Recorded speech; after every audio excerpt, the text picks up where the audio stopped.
I don't want to set the world on fire.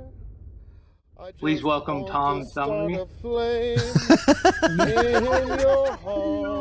I'm here, and your white privilege isn't going to save you tonight, okay, guys? Desire, and that one is you. No other will do. I've lost all ambition for worldly acclaim. Any government is to monopolize as much violence as possible in order for it to inflict it on as many citizens as possible. I've been on this weird anarchist arc for a few months now. This is playing by their rules, exactly how they are written. I don't want to set the world on fire. I just want to start a flame. You're watching the Dog and Chicken Show. Like, share, subscribe. That's right. It's time for the Dog and Chicken Show.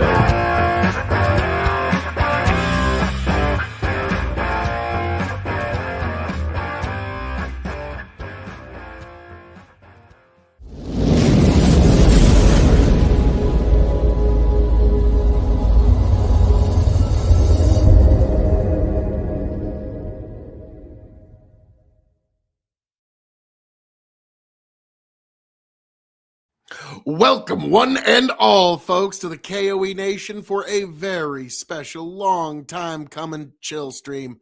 Folks, it is I, the man of the hour, the man with the power, the man that makes the other podcast cower, the prince and potentate of the political parlance. One handsome man, if I do say so myself. Your King of Extreme, Phil K.O.E. You can, of course, like it says down there, you can find me at K.O.E. Nation on YouTube, TikTok, Twitch, and Twitter. And we are here to get into all the things that I've been meaning to get into for some time. We're going to have ourselves a fun night, chill stream, but we're going to get into something that I've been wanting to get into. And I promised the boys I'd get into this for some time.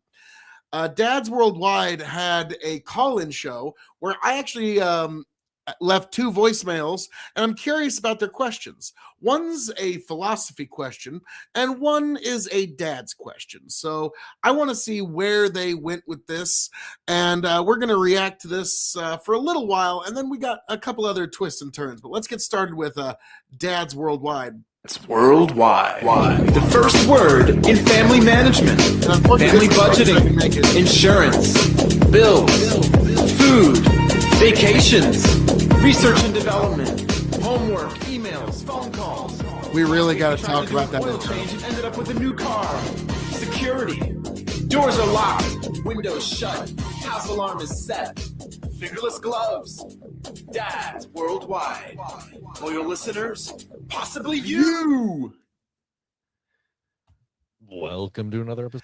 Now, for those who don't know, Dads Worldwide consists of one Brendan Roy Esquire, one Tony G, and a guy named Chris, who goes by a couple of different names. But yes, I called in a couple of questions to the show, so I'm curious how they approached it. But without further ado, let's get right into this. Sort of Dads Worldwide. We will make you laugh. We might make you cry. Most certainly, somehow, some way, try to make you a better parent. I am your most exhausted host, Brendan. And the guy who just got a new Adelotl, whatever those things are called. No. Tony, you didn't get it yet? I did not get an axolotl, no. Your 17-time Revolutionary Wrestling Podcast champion, non-chill filtered, quadruple distilled, your blind master of ceremony himself, an international sex kitten, Captain Aviators, Tony fucking G did not get an axolotl. I couldn't remember the name of it. No, an enchilada. He is the host of Ask It Anything in the Pop Culture Podcast. Your favorite and mine. It is Chris Green. And I'm wearing black tonight. Ooh. Yeah, that dude's got like 14 different podcasts. So he goes by Toph sometimes. But yeah, this guy's got more podcasts than Drew Carey had shows, which is really impressive. Ooh. Stealthy. Did I fuck this up? Because you're both wearing black and I've got Gray. Great. I'm usually Sorry. Now every message Uh, on yeah, come Facebook on. I get all Like, night's going to Chris come is up on this. This copying is me. great. Yeah. No. It's just a coincidence. As soon as the show's over, I have to go burgle. I don't know. Oh, Understandable. I don't even know what that means. I mean, He's a cat burglar. Come on. I'm gonna go break into people's homes and steal stuff. Why do I have to just come out and spell it out for you? You're just gonna be you gotta find a partner in crime and be the wet bandits. No, Sticky bandits. I work alone. No. As soon as That's the show's not over, no. I'm out the door. I'm gone. You gotta have a team. You gotta have a team. You gotta go find some cats to steal. Yeah, That's not what that means. What? No, That's that's not not that. actually what cat burglar.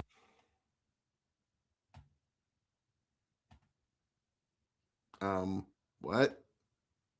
Title. Am if you're I saying it's- pointing at my name? You are. Okay, so yeah, in your settings, Chris, you need to go in mirror or unmirror, whichever it's set at. Unmirror? Yeah, whichever it's set at, do the other. Yeah. Huh. You have to walk. It's gonna blow your fucking mind, Brendan. You're not pointing at your name. Now What? you How do I- are. How do I that's do my that? name. Oh, mirror Here. my camera. Here, What the both heck? of you point at your name like you think it's working. I'm gonna send you a picture of this. Is it? Oh, see, it's here Double now. fail. That was amazing. It's here now, right? Oh I don't my like God. that. Yeah, Tony. that's so cool. Oh, that works too. There you go. It's so good. No, You're I'm both gonna just pointing at nothing. change it back. I don't like that. Well, just remember it's the other side. Oh God. I Yeah. don't need to be right. This is Not good. unlike one of our fellow friends, our mutual friends. I don't have a need to be right. Being right is not an identity. Yeah. I'm not saying which one of my friends or which one of our friends I'm talking about. I'm just saying I don't share that. It's obviously character Dr. with that Chicken. particular person. Yeah, that Dr. Chicken. Come on. Golly, I wonder who he's talking about there. Huh, boy. Very, very slick. Yeah, because Chris and I don't get along all that well. I'm going to be honest with y'all, folks. He and I have never. I'm using a different Facebook thing because every private message I get all night now is going to be displayed on the screen. I don't really think the world needs to have that much access to my private life. So we're going to go with a different Facebook feed and let's try this. It's here Double now. fail. That was amazing. It's here now, right? Oh I don't my like God. Yeah, Tony. that's so cool. Oh, that works too. There you go. It's so good. No, You're I'm both gonna just pointing at nothing. change it back. I don't like that. Nice. Well, just remember it's the other side. Oh God. I Yeah. don't need to be right. This is Not good. unlike one of our fellow friends, our mutual friends. I don't have a need to be right. Being right is not an identity. Yeah, as much as I hate to say, Chris, nice guy, but some of his ideas are kind of lacking or not. He hasn't thought them out very well. And so when we start to get into it, we kind of break the rocks and try to get all the way to bedrock on it. Sometimes his ideas don't hold up to examination. And nobody likes being told, yeah, that thing you think it's totally wrong. And I'm afraid you need to accept correction there. Nobody likes to be told that. Okay. And so Chris is one of many. That's just the way the species is. But yeah, he and I have had some clashes. Like, yeah, I'm afraid what you're saying is not the case there, sir. And so we have had some interesting back and forths. We'll just, that's a very diplomatic way of putting it. But yeah, when he's saying like, I'm not obsessed with being right, let's just say some of the discussions didn't go all that well for him. Yeah. I'm not saying which one of my friends or which one of our friends I'm talking about.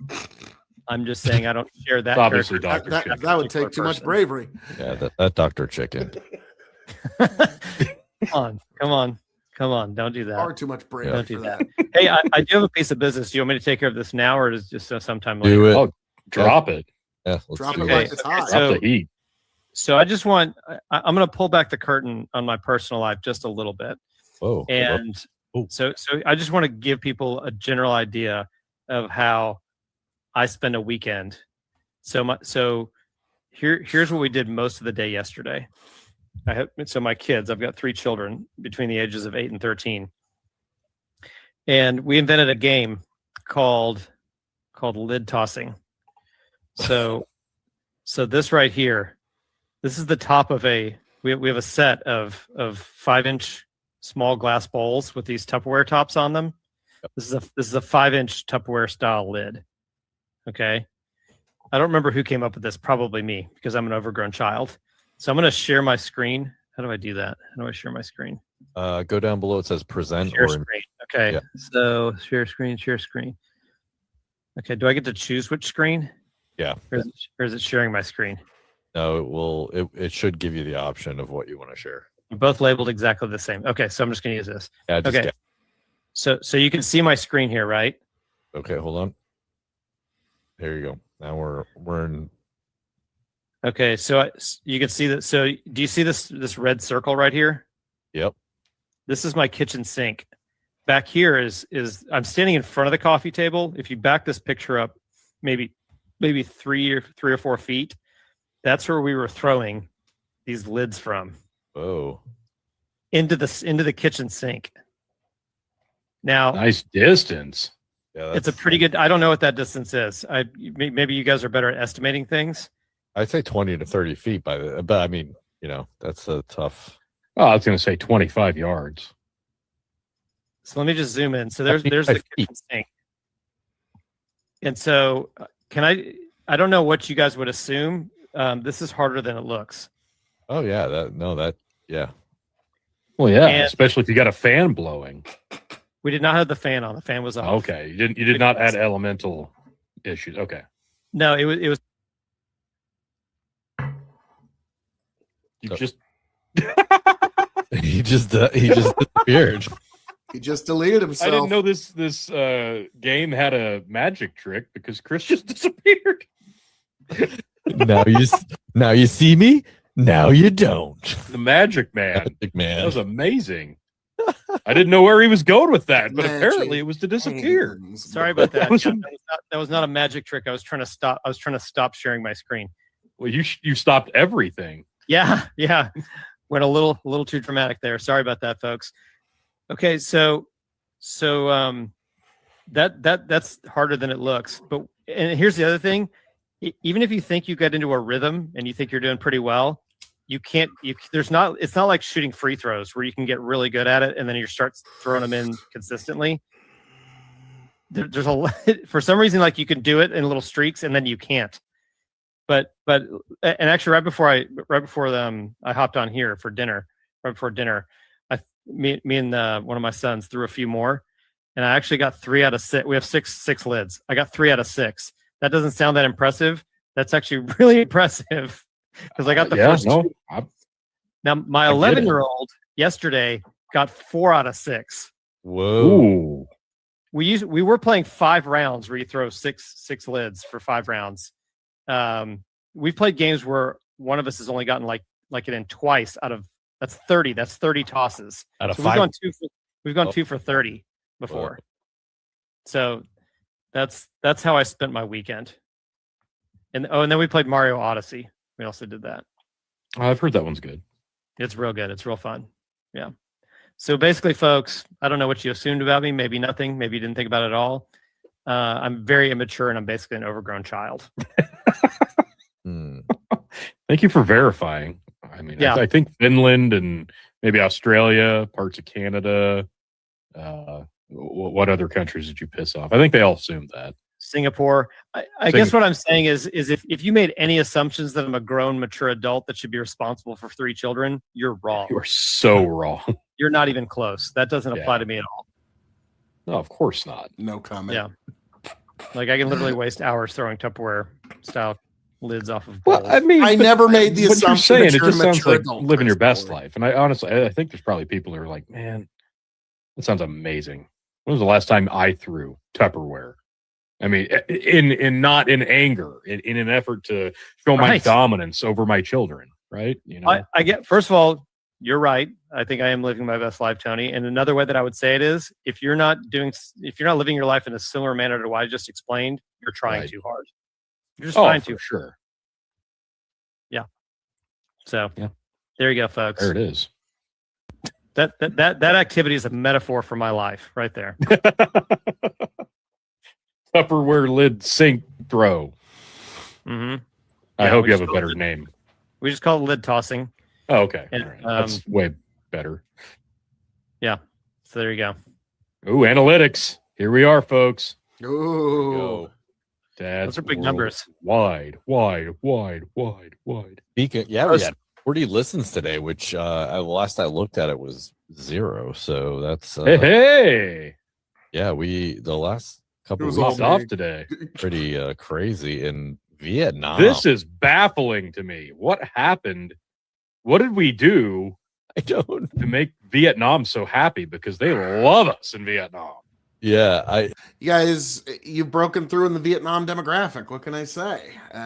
Hey, take it. It just random countries every now and then will just blow us up. So, so in the number, my random countries are Germany, India, and Ukraine. So, take it for what it's worth.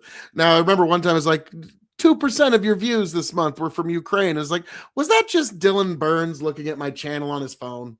One slot with 185 downloads, and this is within the last week or two. Like this, they came out of nowhere. This is a 30-day window, but this I can tell you, I check it at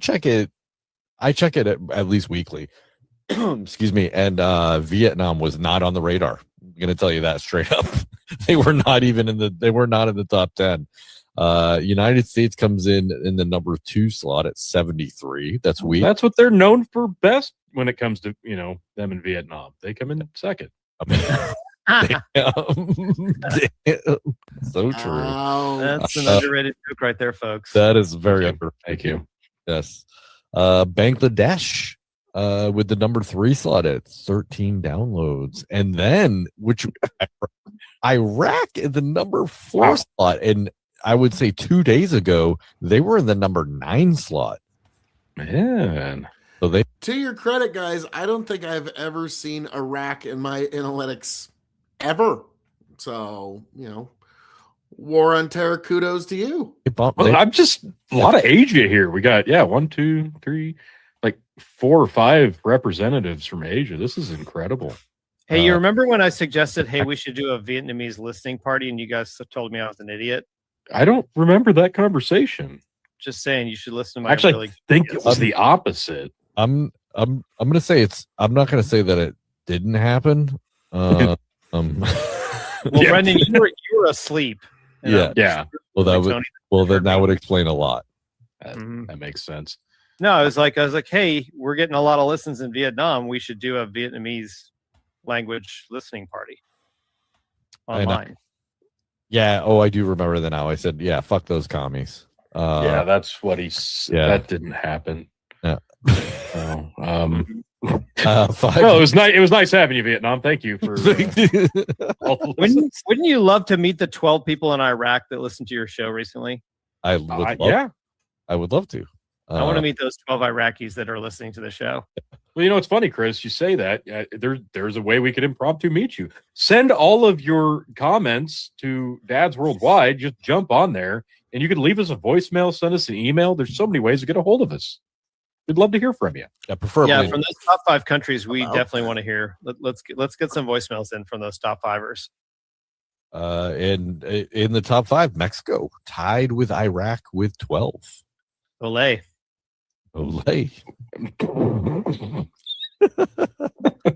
Aloha. Yeah.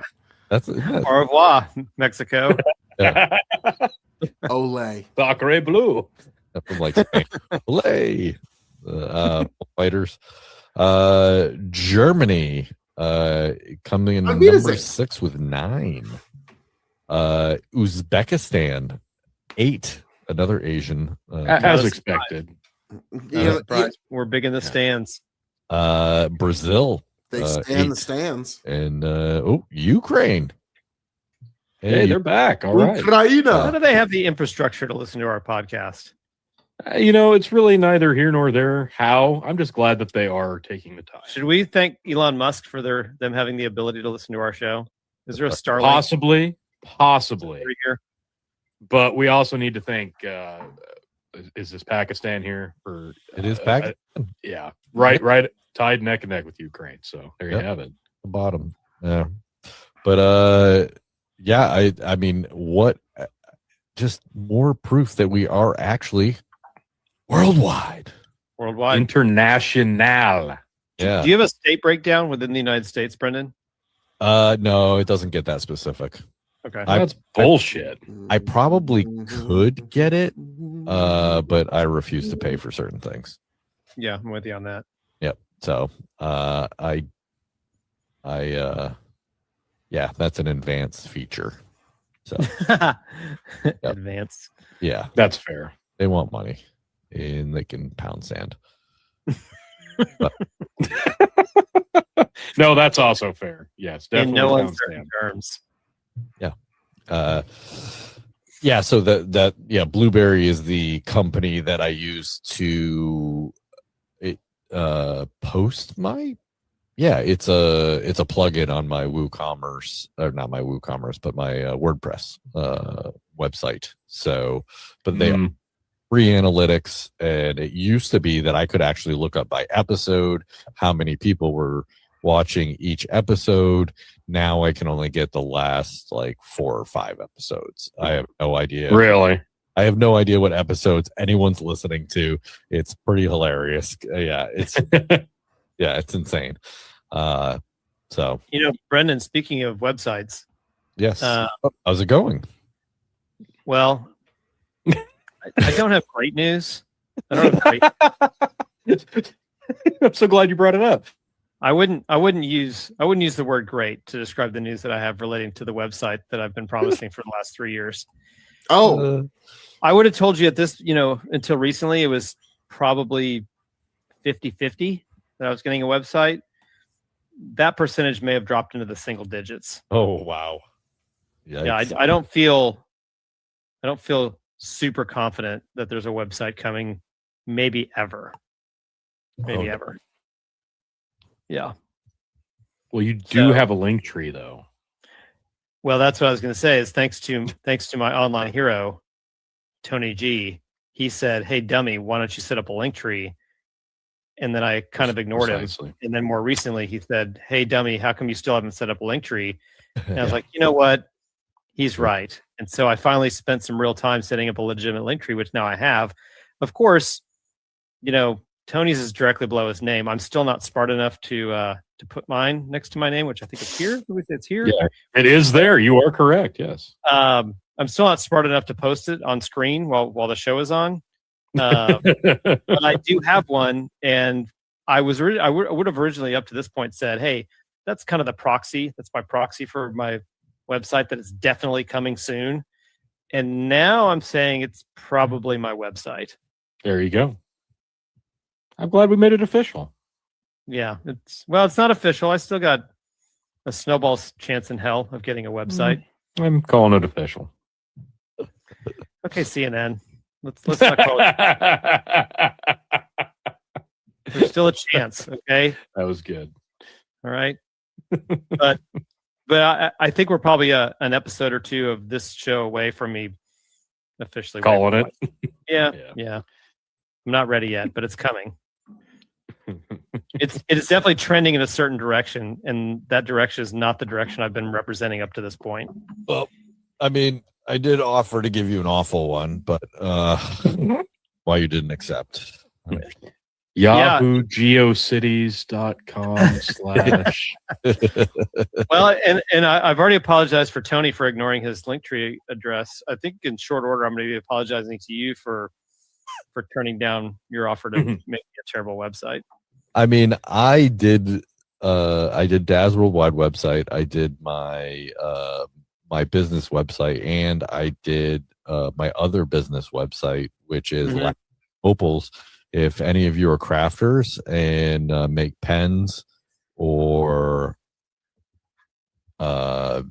knife handles or gun grips or anything like that, you want to do it in some crazy ass material, you can go to labgrownopals.com and pick out some pretty cool pretty cool opals to do some crazy ass stuff with. So yeah, so I did So all. you said ass twice. Is there a? I love ass. I wait. I was going to say, is there a marital aid section? Yeah. No. Oh. And dad, what? Damn it. No. Yeah, my brother and I started kind of a side gig here, and it's been going on for, I don't know, maybe a year now. I don't know. I'd have to look. But we've been selling lab grown opals. So there's naturally occurring opals, and then there's opals you can make from a bunch of chemicals with a natural a reaction with the chemicals, and then it actually comes out with some pretty crazy colors. And there's some really talented people out there. You can jump on our Instagram or in our Facebook and just see all the stuff that people are creating with them, and it's in yeah, it's pretty amazing. I wish I was that crafty. Like I could think of it. Like there's some guys that do like everyday carry like with a knife, and they make beads. You know what I'm talking about? They make like a lanyard with beads. Yeah, I've seen that. So yeah, and one dude made a bunch of these beads, and they're so cool. I'm like, man. And then another guy, South Carolina, who was making he bought a couple grips from or Now I just gonna pause this for a second just to point out, folks, I have been tired these last few days and weeks because, well, been doing a lot of stuff during planting season, and I just haven't been able to get to you. If you're wondering why I look so red, it's because I've been out in the sun so much. Also, the late great David Allen K.O.E. passed away. And so I had to get myself a drink, which I left in the other room. I need to get myself a beverage because, in honor of the late, great David Allen K.O.E. But with all of that being said, let's keep going because I want to get to their voice scales, messages, but which are coming up here in a few minutes. They're thin wafers, and he made a 1911 grips out of it, which is nice. For those of you who don't know, that's a firearm. But he but they also Cerakoted the gun as well with like coordinated colors with the opal. It looks so good. I wish I had the pictures readily available. It was just he sent them to me, and I'm like, oh my god, that's awesome. He goes, yeah, we haven't released the gun yet, but he's like, this is the one we're gonna do, and I'm like, oh my god, that's so cool. That's cool. Yeah, so it's been a lot of fun. I wish business was better with it. It's just we need to get probably some marketing going, but yeah.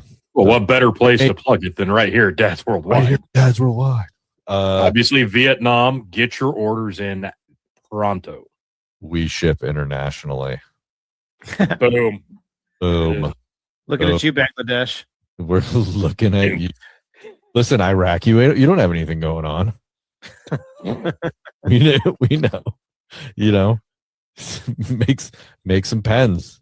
Hey, listen, Ukraine. Just because you're buried in rubble doesn't mean you can't place an order. Yeah, seriously. Don't be holding out on us. Just saying. What's so funny, Tony? I'm just having a great time. Yeah, just asking the corners of the world that American bombs have been dropping on for the last 20 years to say, hey, send us Americans some money. Come on, guy. All right. Let's see how deep this goes. Oh my god. So I've made amazing. In the end, after all that long ass me pitching lab grown opals, I've made 3 websites. And they are, well, let me put it this way. They look like I did the website. So, I think that's a ringing endorsement. So yeah. Well, listen, that's what I said to Chris. I said, listen, it's not going to be great, but it'll be done. And he was like, he said, and he basically, I believe he said that exact what you said, Tony. Yeah, that's not really a ringing endorsement. I'm like, yeah, that's fair. Listen, I'm not overselling myself here. You'll get a website. It may not be great, but you'll get a website. He's like, I'm promising you're going to run through that finish tape. Yeah. Yeah. That was all I was promising. You can't seem to do right now. So you might be wearing fucking scuba flippers, but you'll get through it.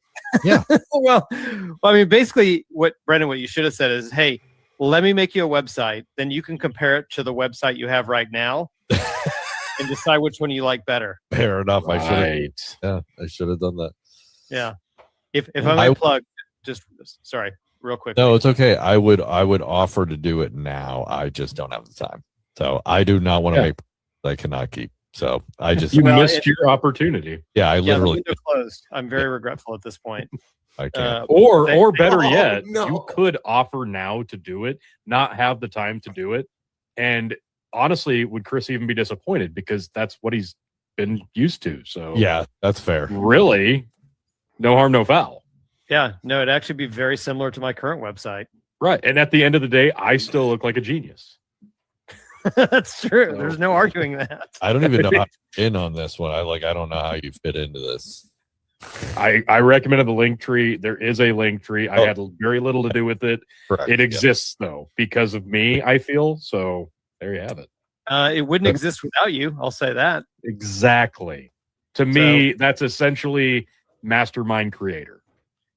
Yeah, you didn't do any more than one suggested and then two browbeat me about it, and that seemed to be enough. Hey, I get results. I mean, you can't argue with it. True.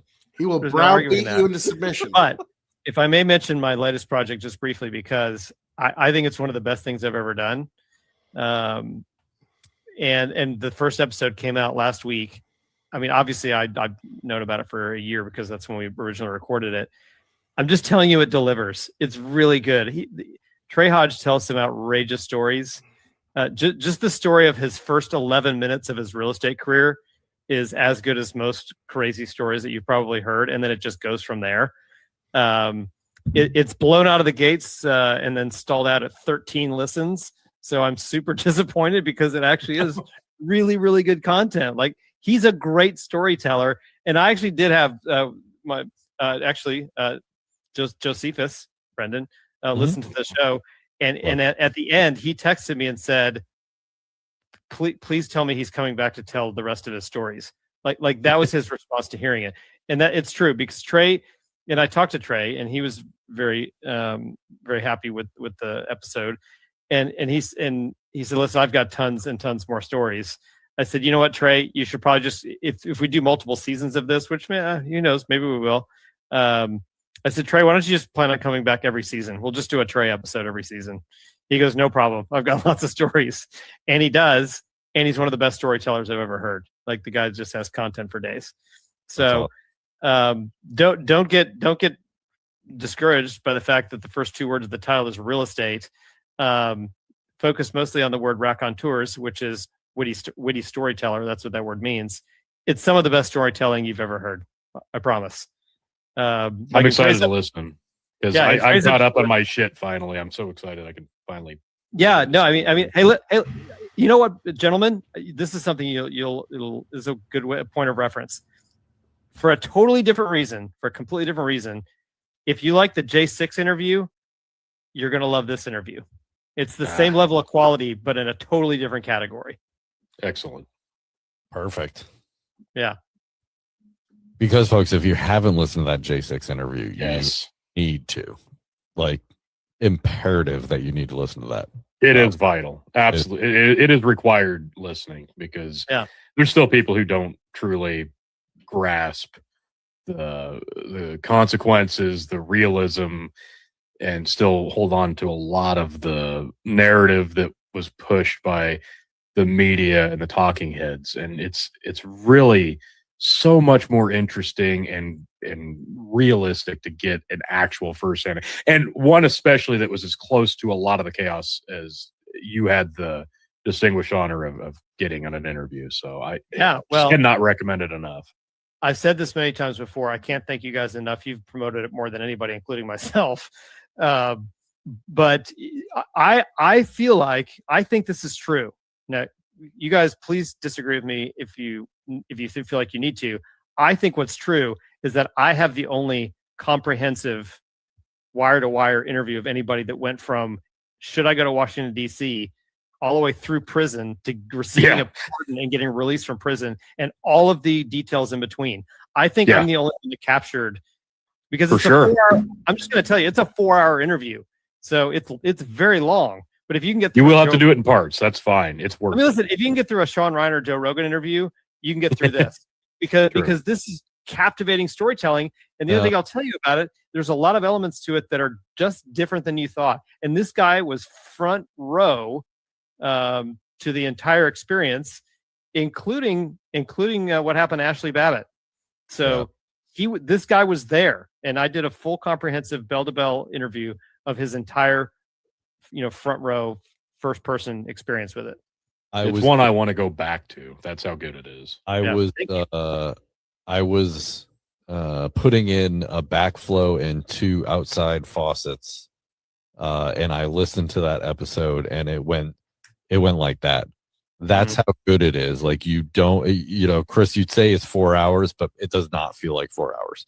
It's seamless. You're intrigued. Like, you're intrigued. You're just listening to this story, and he does a great job. I mean, he does go off in left field a few times, but really not that many. No. I would do way more. He definitely keeps it going, and he's also a good storyteller. But a likable guy. Oh, very much so. Very much. A lot of chaos, a lot of violence. Yeah, for sure. And no, I just, like, you say 4 hours, and I think people would like, oh my God, 4 hours. But I'm telling you, once you start listening, you do not want to stop. Like, you're like, whoa, like what? Like, wait, what? I mean, that type of stuff. Who else had I want to say Tom Woods, and I think Tucker Carlson had a J6er on their podcast. Traitor. But it still was not anywhere near it was not anywhere near what Chris's interview. No. Like, not at all. I only mentioned the length just to say it's all of the detail. I mean, if you want to know how you survive in prison for a guy that's never been to prison, you will find out. You will find out how an ordinary, everyday guy off the street who has no criminal record survives, a year and a half in prison. I mean, it's really captivating, and the guy's really likable, and he's a good storyteller, and you root for him. And I'm just telling you, many elements, including why the hell he even went to Washington D.C. in the first place, is not at all what you expect. Whatever characteristics or however you want to paint the typical J6er, he's gonna change your perception of that person, that type of person. For sure. It just paints a completely different picture. You should have got a hot dog. Yep. If only. If only. He should have gone to Joshua Tree. Yeah. Yeah. You'll get it. You'll get that later, folks. Yeah, probably should have gone to Joshua Tree. All right, gents, you wanna jump into voicemails, or you guys? Well, first I need to address this, and because it's driving me nuts. Okay. Yeah. I'm drinking my whiskey out of a miniature margarita glass. Oh, get the hell out of here! Because it's the only thing I had down here. So, cheers. Cheers. But also, that's not true, because there's really behind Glen Cairns. There really is. Oh, okay. Yeah, it's my ignorance. Not the right shape. It's close, but it's not quite. Okay. It mostly tastes the same. That's pretty much just high-end Scotch. So sorry. No, really, I just wanted to bring up, we had our first week of flag football, so that you know what that means. The season's half over. I forgot about that. Nice. Nice. Yeah. We not that I'm bitter or anything. See the previous Didn't come across bitter at all. No, not at all. No, I definitely don't. Um, No, I bring this up because I'll give you a quick recap, but so Striker's game was first, and as I mentioned, I was assistant coach this year for his team, and we had eventually we ended up with 10 people, and we were one short, so we had 9, and we actually were able to rotate the 8 of the 9 that wanted to play quarterback in for a drive or a series. So cool. We got a good rotation, and that was my goal. I wanted to make sure everybody on the team that wanted to do it got a chance to play quarterback once this year. So, especially with the limited playing time they were going to get. So, mission accomplished right out the gate. So, I felt pretty good about that. And honestly, there was a couple of them that didn't play tackle last year that I'm hoping this will turn that around, because they need some numbers for that team. And we've got like 3 of them on the team that didn't play tackle last fall. So I'm hoping that they at least enjoy this enough that they'll consider it. But it was good overall. We did not win. I will just spoiler alert. We didn't win. I think it was 26-6. And the only reason for that is because did we throw 2 picks? And one was a pick 6. We had a couple interceptions too, but we only got in the end zone once, and we got screwed on one. You've got 1 50-yard line in the middle of the field. The officials apparently didn't see it, and the coach of the other team called it. So obviously he called it short. Like, so all I had to do was speak up before him, and you would have given us the first down. Okay, fine. Like, he's over here, I'm right here, and clearly I should have been filming, because obviously, like, he was a 1.5 feet past the line. Whatever, we're not going to argue. Fuck it, it's not worth it. I think Striker had a great game, and I'm not just saying that because he's my kid, and I think he's really good at the game. But overall, we pulled 2, 4, 6, 8, 9, 10, 11. Pulled 12 total flags. He had 3 of them. He had the most to anybody, and then he had. Let's see. This kid had 2, 1, 1, 3, 3, 1. Striker had 5 catches. He finds a way to get open. And for his size and his lack of speed compared to a lot of the other kids, he's really good at finding a way to be open. And he's got great hands. Always seems to. He only had 1 drop. I think he had 6. No, he had probably 9 targets. 2 were broken up. 1 was a drop. The rest were all catches. Like, he was solid. He even got a rush. A couple other kids got a rush. So, and I want to get at everybody a rush in, but we were supposed to go pass heavy. Well, the other team didn't do that. So I think next week we're going to go a little more run heavy, whatever. But I bring this up because we got home and I popped on an old video from 3 years ago from when Striker had one of his first flag seasons. He would have been 7 years old and not a coach on the field. There's a center. It's a kid. There's a quarterback. It's a kid. And they're playing sound fundamental football at 7 and 8 years old. These kids are 4th through 6th grade, a lot of them have played tackle football a year ago, or at least a season or 2 now. We have no center. We are using a fucking table with a countdown on it. What? As the center. This was a last minute change. I don't know why we're doing this. I hate it. It's a fucking stool with like a pressure sensor on it. They pick it up and it starts counting down. Once it hits 5, you can either have somebody rush or you can change the rule to that counts as a sack if the buzzer goes off. No center. This is just stupid. I agree. This is fucking ridiculous. I'm sorry, Tony. You need to take this over and just. I know. You need to throw a hand grenade in their rules and just be. This is you don't need to recreate this. There are so many different rule books on flag here. This is insane. So simple. This is insane. Well, what's even worse is Taven and Jarek are in the 1st through 3rd team. Granted, the coach has to play quarterback, but they don't have a stool. One of the kids is hiking the ball to the coach. Yeah. What are we doing here? What the fuck? In our league, the refs are responsible for counting. There you go. That's it. They sit there and they go 1, 2, 3, 4. like they're It's really that simple. It That should not be simple. hard. Or So they looked at the freaking clock. I don't know. The original idea behind this was so that because the rule stated the center couldn't go out for a catch. Well, now you can just have another kid go out for a catch. I'm like, oh yeah. Or you could have just said, hey, forget that the center can't go out for a catch. This is ridiculous. That is Why do you need to introduce a stool? Just say, hey, it's fine if the center goes out for a catch. if the Problem fucking solved. okay, can the center block in your league? Yeah. Oh, so that's different. Okay, so I would say like I'm pretty sure in our league there's no blocking, right? Like so the right. So the center is viable, like so the center would be doing nothing if he couldn't block. Right. You know what I mean? Like so like if you can't go out, if the center can't go out to catch the ball, then why even have a center? Right. It doesn't make sense. So here's the other wonderful thing about this, which we forgot, which kind of cost us a 2-point conversion.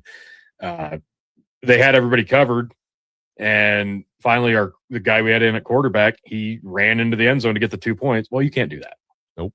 The quarterback cannot run at any time. Like, oh yeah, okay, that's the rule. And then we're thinking about it. We're like, well, if the quarterback can't run the ball at all, why are we spent the whole game playing zone defense, and instead of rushing 2, you can do up to 2, you can do 1, or you can do none.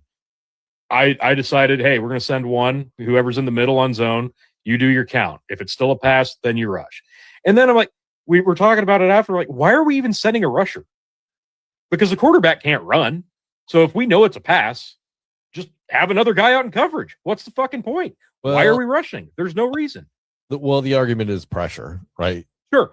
And that's what I thought. But given the fact of the way they were actually, it was probably 50-50 on their pass rush.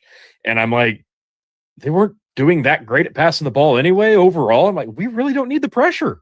Yeah. Screw it. Let's just leave one back in short field. I hate the rules. And I'm looking back, like I said, and I'm like 3-4 years ago, Stryker understood this game better. And he has had to regress with these stupid rules different way in different leagues every season. I'm like, I'm so over this. But after doing all these practices and finally getting to help coach a game, I'm like, yeah, I could do this. So I'm like, in the fall when they need somebody to help coach the first through third, I'm like, yeah, I'm going to throw my hat in because why not? This is fun, isn't it? This will be fun.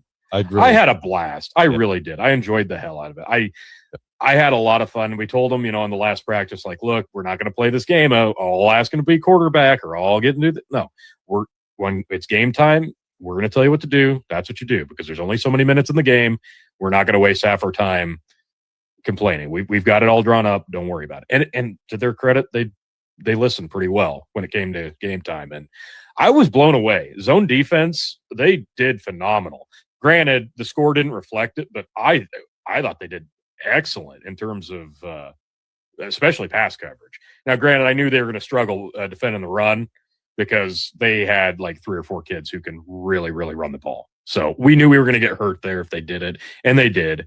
And we were probably missing our fastest player today. So we knew we were at a disadvantage. So I think we got a better game plan heading into next week. And then if we play a third game, I think they're going to mix it up and do some personnel changes, trick plays, and just have fun with it. So, but I had a lot of fun. And then the Twins, they got absolutely steamrolled. It was so bad. Like they both got a carry. They both had targets. Neither one were able to get a catch. And they both got at least 1 flag. I think Jarrett got 2, but it was rough. It was like 46-8. Like they got fucking stomped. There are kids on that team playing against my twins who were in 2nd grade. They were playing against Stryker in basketball here a couple months ago because they're technically in 3rd grade. I'm like, oh, so like 3 or 4 of them got held back intentionally to be bigger at sports. And by golly, did it work because they had some monsters on the 1st through 3rd team. That's funny. So the general rules of flag football is that after 5 seconds, you either have to throw it or you have to hand it off. So it was, they asked us the other day at practice, I'm like, well, we've been practicing 5 seconds and then the rushers can blitz. So that's what we'll go with that. If we want to change it, we can. Because they said, well, otherwise, if the timer hits 5, you can just count it as a sack and loss it down. Like, well, we didn't practice that way, so we're not going to do it that way unless that works out better. So I think we'll probably just ours is different. There's no 5-second rule. Like the quarterback has to get rid of the ball within 7 seconds, or it's that makes more sense. Ball's down. So if they don't get rid of the ball, down. Now you can trick that, right, by doing a run pass option, right? So one kid will get the ball hiked to him, he'll hand it to the quarterback or the now quarterback, and then he'll run into the field. So that kid can now, whereas a quarterback cannot normally not run, that kid can now run, but also there's no clock on him because he's technically a quarterback. So, wow. But in our league, you can rush 2 rushers, but they have to report. Right. Yep. They rush, right? They have to be behind the line. They have to tell the refs, I'm rushing. And they don't technically have to rush. They just have to report that they are rushing. Yeah. They're going to. So, so there's can be some trickery in there. Yeah, I think so. And honestly, I like the rules. I don't know. Like the reporting thing is kind of new. I would say it's within the last couple sessions that they started doing that. Mm-hmm. And it's like, okay, I don't know. Just keep everybody honest. Yeah, I mean, if you're behind the line, then what's the deal? Like, I mean, who cares? But whatever. But other than that, I think I like the rule. I like the rules that the kids play by. I think it's pretty simple. Like, it's pretty understandable. So, but I don't know. Nobody's trying to reinvent the wheel. Yeah, like they are in my league. Jeez. Yeah, no one's putting a stool in the front. Like, that's just so crazy. That's so crazy to me. Like, it just like that tells me that a bunch of adults got together and were like, how can we make this more difficult? Well, I think what they were trying to do, because the major proponents of getting the older 4th through 6 teams together this year were a lot of the coaches for tackle. So they were like, let's use this as a vehicle to get some good practice and some reps for these kids who are coming up, and the kids have already played and will be back on our team to get more involved in the passing game. And that was kind of the catalyst, how it started. Well, what we ended up with was a stool. Yeah. That's silly. I don't know. I didn't love it. And the way it's going, it doesn't sound like we're going to even have a flag football next spring. So they might try to do it again for the 1st or 3rd in the fall. And it'd probably just be in the fall for the younger kids because tackle's going on anyway. I'm like, I get it, but I really like having those spring reps for a lot of these kids. It's a lot more beneficial. But well, when you have Tony's flag football league, you'll be able to just make the rules. At this point, that's where I'm at. Yep. Like, fuck it. Set it up. You can. I really am. I'm at this. Like, if we can get like 3 or 4 groups of 7 kids, we can have our own scrimmages for a few weeks. And I won't charge $50. Fuck. One of my son's coaches, the coach for my team, he does clinics in the summertime, and we just hang out, every Sunday or Saturday, and and he works with the kids, and everybody's welcome. It doesn't matter if they're on his team or whatever.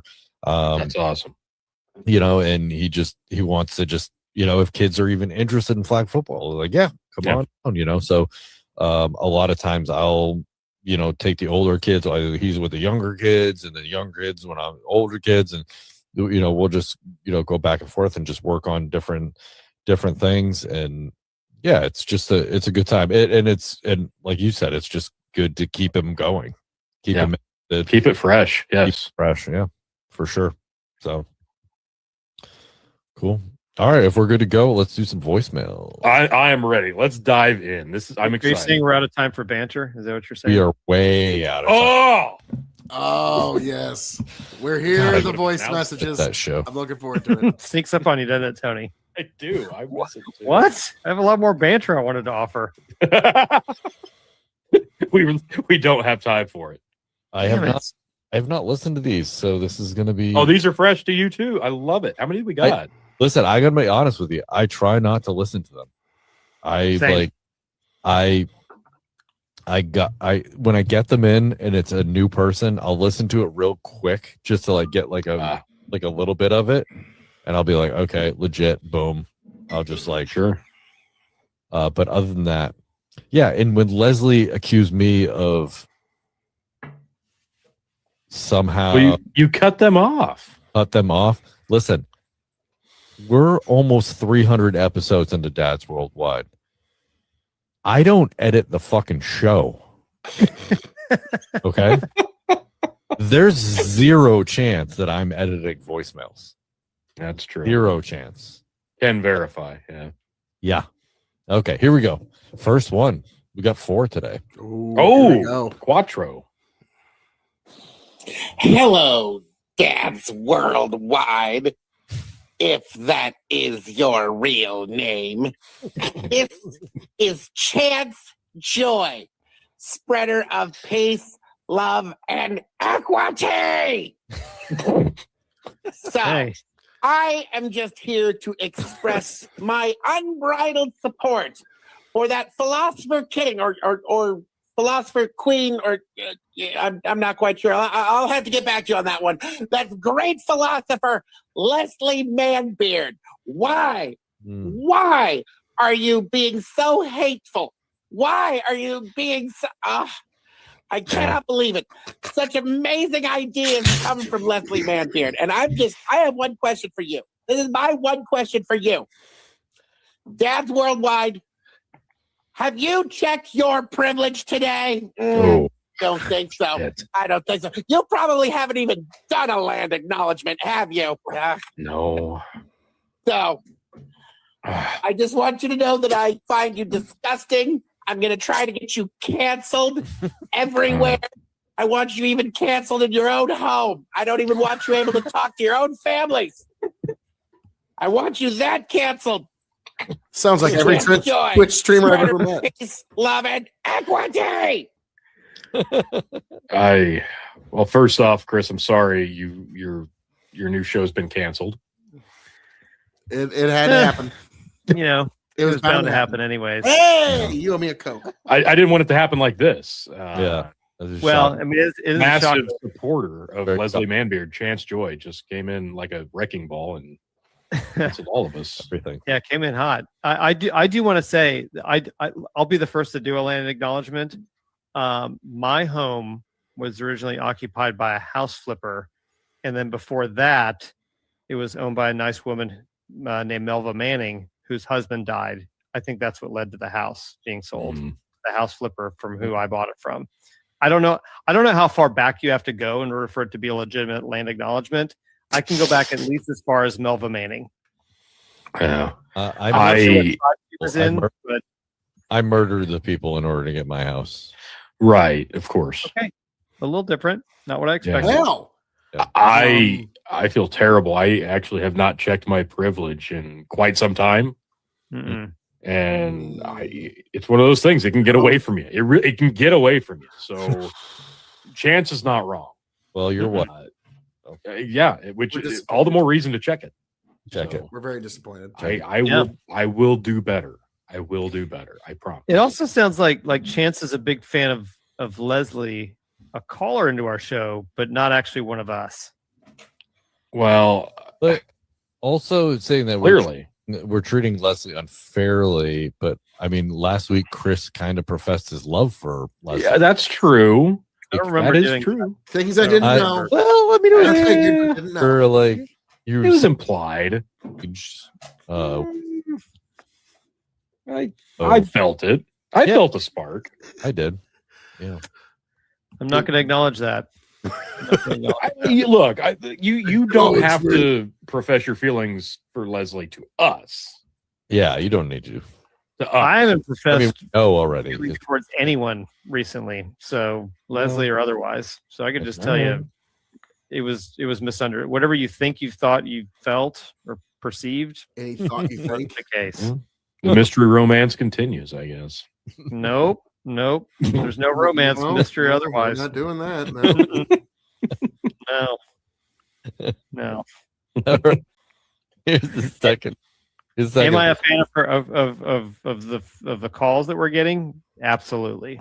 That's as far as it goes. I do want to encourage many calls in the future. Yeah. All right. Here we go. Chance Joy here again. Oh shit. Spreader of peace, love, and equity.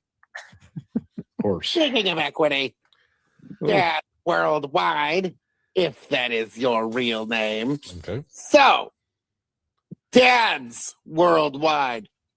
Don't hear anything about Moms Worldwide or anything. Oh. Queen. What do you know? A space for men about men's issues? Well, I wouldn't be a white person of color liberal if I didn't try immediately to make this space to include everybody but men. Patooey. So, why have you not included mothers' perspectives or people without children's perspectives or everybody else in between? Why do you have to be so exclusive to dads? Mr. Dads Worldwide. That's your real name. Does Chance think that Chance Joy, spread of peace, love, and equity? does Chance Hold on. I think that your name is Dads Worldwide? So Really sticks the landing at the end. we have actually interviewed quite a few moms. That would be in the first 100 episodes that you'd actually have to listen to, which I understand. It's difficult to go back and listen to, all those episodes. No, it's not. Do it. We also interviewed Not do it now. her name is Maya, also known as Skittle Panda. She, What? I'm trying to remember how old she was at the time. Maybe 11, maybe younger than that. She might have been younger than that. Skittle. She's fantastic. You can listen to that episode. She's so funny. She's ridiculously funny. So we've interviewed multiple mothers. So yes, we do care about their perspective. Yeah. But ultimately, yes, this is Dads Worldwide. Well, we've platformed multiple feminists on this show. We've done multiple episodes where we've gone to our favorite bloggist.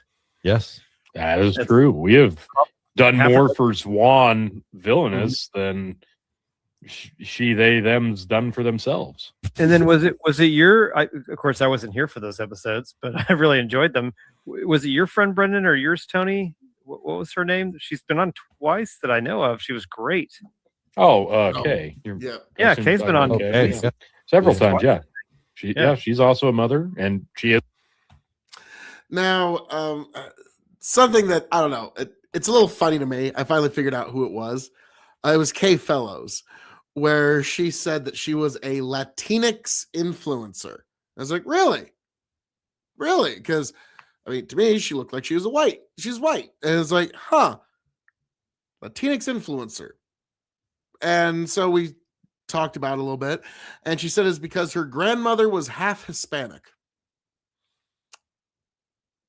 I didn't have the heart to tell her my grandma's half Hispanic. But yeah, it just didn't feel like the time nor the place. It's like, well, alrighty then. So that's what people online are doing now. It's a she. So yep. Oh, yeah. A she. Yeah. I think really what Chance has revealed is that she hasn't actually listened to the show that much. I think that's actually a very valid criticism, Chris. Chance Not a needs criticism, just an observation. Well, okay. Critical observation. I don't like where this is going to go. Well, I'm just saying, Chance definitely does need to consume more Dads Worldwide, as does everybody. Why don't you go back and listen to the other 289 episodes? For sure. All right, here we go. And then call back. Yeah, yes. Call back. Definitely. All right, number 3. Welcome, one and all. It is okay. I, your King of fuck. Extreme, Phil KOE. You can, of course, find me at KOE Nation on YouTube, Can't escape him. Twitch, and Twitter. And I have a very simple question for the more libertarian than thou. It won't be. Podcast. I've often made the observation that libertarians especially fall into theological thinking and making theological statements, even though reality doesn't always bear them out. And I'm going to give the best example. There's others, but this is the best example where libertarians will say, you have the right to do whatever you want with your own body. That seems like it's axiomatic, but it's really not the case. And I'm going to prove it here. If someone that you love very deeply, suddenly pulls out a heater, they put it to their head, and they say they're going to unalive themselves, trying to be YouTube friendly, they say they're going to unalive themselves, and you have the power to stop them. You have the ability to stop them from doing it. Are you going to do it? If you answered yes, then you have to some level conceded that no, you don't have the right to do whatever you want with your own body. So I'm curious how the more libertarian than thou contend with that. And with that, God bless all y'all. Check me out at KOE Nation. Catch you on the flip side. So I'm pausing this for a moment because the reason I pose this question is because libertarians often say, well, you have the right to do whatever you want with your own body. Well, okay, I'm using the YouTube friendly, but if you pull out a heater, if somebody pulls out a heater and they put it to their own head and they say they're going to unalive themselves and you have the power to stop them. So you could just hit a button and their gun is for some reason inoperable, or you got the perfect disarm technique or whatever, and you have the ability to stop them. And you do so, you are to some extent, and not just some extent, you are completely conceding the notion that you don't have the right to do whatever you want with your own body. And it would be impossible for it to mean anything else. And so I suspect Brendan and Chris are going to try to say, well, yes, even though I would stop them, that doesn't mean, even though they're never going to give an actual reason for why that doesn't mean it. So that's what I suspect is going to happen. And Tony, I don't know what direction he's going to take on this. So let's see where they go with this particular topic. Okay, so what I'm disappointed before you answer that question, Phil, because obviously that was directed at you.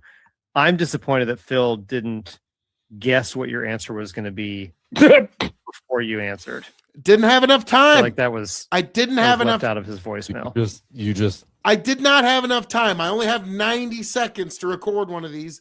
Otherwise, I would have already told you what his answer is going to be, like I just did. You just took my answer away from me. Sorry.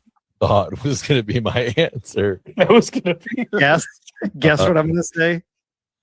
Phil, me trying to stop someone else from killing themselves is not. I'm trying to stop someone from harming themselves. Is not. I don't like. To me, that doesn't make sense. Like they still have the right to kill themselves. Okay. Because me watching them do it and I don't want them to do it doesn't mean that they don't have the right to do it. Right. You intervening or not isn't. Yeah, that doesn't. Yeah. Why? Yeah, they have the right to do that. Absolutely. I suspect we're never going to get a why. We'll see. Maybe I'm wrong. But I suspect they're never actually going to parse out why. They're just going to make the assertion and never actually give a reason for it. But let's see. Maybe I'm wrong. I have the right to stop them because I don't want them to do it. Yeah. I mean, well, I shouldn't say that I have the right to stop them, but just because I don't want them to do it I try to stop them doesn't mean that technically they don't have the right to do that. That's where my head went. I don't feel like that's a gotcha. No, it's not. I don't know. Is he looking for? I don't know even know if it's a gotcha. It's no, that was a gotcha. That was a gotcha. Well, is he just trying to tear down the ideology? And I think that's. Oh, he's definitely trying to tear down the idea with a gotcha. Like that's the thing. Like that. Well, it's one of the reasons I have libertarian sympathies, but I don't call myself a libertarian because the idea doesn't hold up to basic scrutiny. And that's why. So there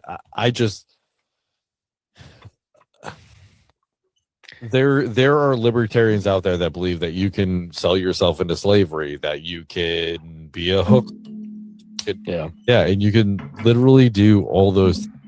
But if another person says like, hey, I don't think you should do that, and tries to stop you from doing that, that's a cop. That doesn't mean that you don't still have the right to do those things. Yeah.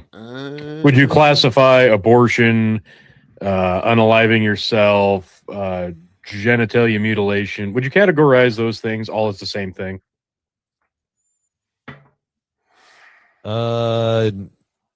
What was the first one you said? Abortion? Abortion, yeah.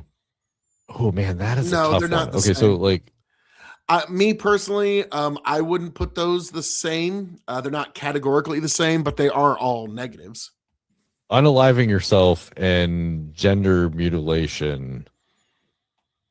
If you're making the choice to do it to yourself, like you're not a child, like you're of sound mind. Now, the reason is very simple. We are made in God's holy image.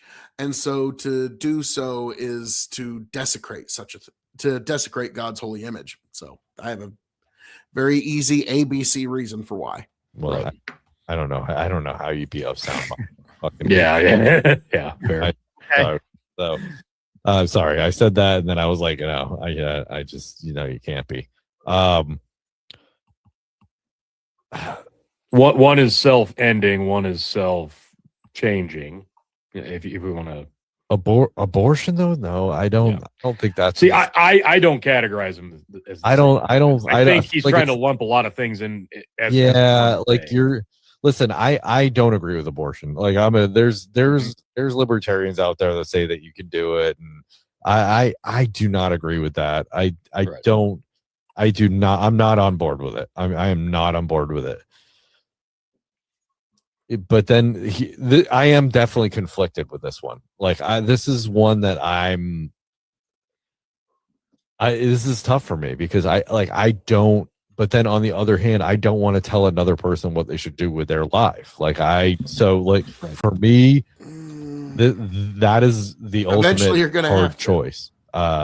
That's the big problem with libertarians. They don't ever want to tell somebody what to do with their own lives. And to be frank, people need to be told what they need to do with their own lives. We are all sinful, fallen creatures that are going to fall astray. So we all need to be told what to do. I need to be told, you within the sound of my voice need to be told what to do with your lives from time to time. None of us are batting 1,000. All right?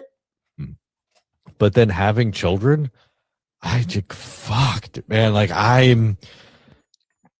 we're also a country that doesn't force people to have children for the sake of having them.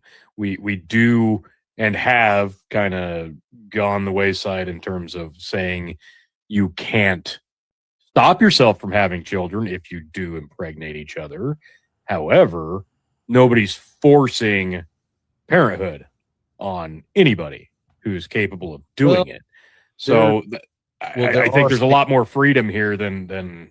Well, there are states now that you cannot have an abortion. Right, absolutely. That would be preventing yourself from. So that would be preventing people from. There are still in some very, very slim exceptions, abortion is still allowed. So in all 50 states, there is still medically allowed abortion in some very specific circumstances. So just wanted to point that out. We, still got a lot of work to do in this country. Right. Ending the life of the baby. So Brendan, how do you reconcile the non-aggression principle with abortion? Ooh. I'm not saying I can. No, I'm not saying that's your position. I'm saying let me phrase it differently. How would a libertarian who supports, I don't want to say even supports abortion, but defends a person's right to an abortion, how would they reconcile that with the libertarians non-aggression? Just when I'm trying to give Chris a real hard time, he comes around and says something like that, which is just beautiful. So I'm really curious how Brendan goes about this. Aggression principle. Well, Walter Block, I think I heard that debate. I just can't remember what he said. He basically said it's the right of the person to basically evacuate that baby. It's like it's like kicking out a tenant. Right. Which I don't really agree with, because you're not. Yeah, it's a horrible metaphor. But even my memory of that, Brendan, is that he even said that. Yeah, and that's where libertarians lose you, because their principles get them backed into a corner. Okay? Republicans are willing to say, no, it's a baby, it's alive, we're not doing that. And we don't care if you call us bad guys. Libertarians just aren't willing to make that leap. They had to be at the age of viability. Didn't he make that distinction? Maybe. I don't remember. I think he did. He probably did. Like, Walter Block's he's a thinker. Like, he's not an idiot, Correct. So but even then, it's not the same. It's not the same as just like kicking out a tenant, but that's how he put it. Right. So, but I still don't. I really agree with that. I mean, you're kicking a tenant out that's viable, but like without other help, they're really not viable. A baby is born but can live is not viable, because they have to be helped by other people. Like, right? Like, they have to be fed, they have to be bathed, they have to be, nurtured. So there's an extreme level of dependence. Yeah, of course. So like, it's not like you can just kick out a baby, throw it on the ground, and walk away. No, that's just right. not. Best of luck on your future endeavors. Yeah, good luck. Right. You kick out a tenant, they just could find another apartment. Right. Yes, exactly. So that's what a grown human does. Obviously, a baby can't do that. That's the point you're making. I mean, to me, outside of the libertarian argument, and Tony, I think you were kind of alluding to this, because let's just go from the body autonomy, or the my body my choice contingency. My response to those people are, well, you did have a choice for what to do with your body, and the choice that you made resulted in the creation of another human. So you have to be responsible for the consequences of what other autonomous choice you made. And then once you have a dependent human, in this case, it's, obviously growing inside of your body, have an obligation, because it's a human life, to then protect that human life. Now, once it's born, if you don't want to be its parent and you want to put it up for adoption, I don't have any problem with that. But the consequence of the choice you did make autonomously with your body, in cooperation with another person, obviously, hopefully with mutual consent, is that you created a human. Yeah. Right. So then at that point, you're huge responsible. Difference between preserving life and ending life. Yeah, I mean, at that point, you're responsible for then protecting a human life, because all human lives are valuable. Human life is there's few things more valuable in this world than a human life, which you then chose to create. And by the way, you knew most. I mean, I know there's irresponsible young people, but most people know what happens when you have unprotected sex, or like, everybody knows how that works. That's not a vast majority does. Yes. We're addressing the fat part of the bell curve in these conversations. I agree, but you made a choice. You had an autonomous choice. I've said this multiple times, and is, if you're not procreating, if you're not trying to have a baby, then this is recreational, and you take either precaution, you didn't take precaution, then you deal with the consequences, and the consequences are sometimes a baby. So, and I've said it on Facebook, and I've had friends come back, then, health insurance shouldn't cover ED pills. And I'm like, I don't know how that's relevant, but okay. Like, I'm fine with that. Like, I don't give a shit. Okay. Like, hey.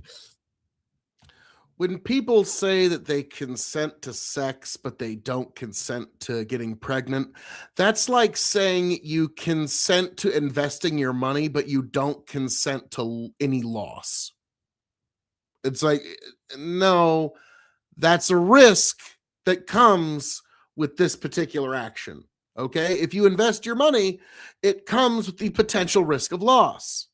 Now, for somebody from my perspective, it would be the potential risk of gain. You get a baby or you get, to me, that's all good. But to somebody that even looks at it from the negative, to say, well, this person consented to sex, but they didn't consent to getting pregnant, that is exactly like saying, well, this person consented to investing their money, but they didn't consent to loss. It's like, no, there is a risk with this action, and that was something that you knew going into it.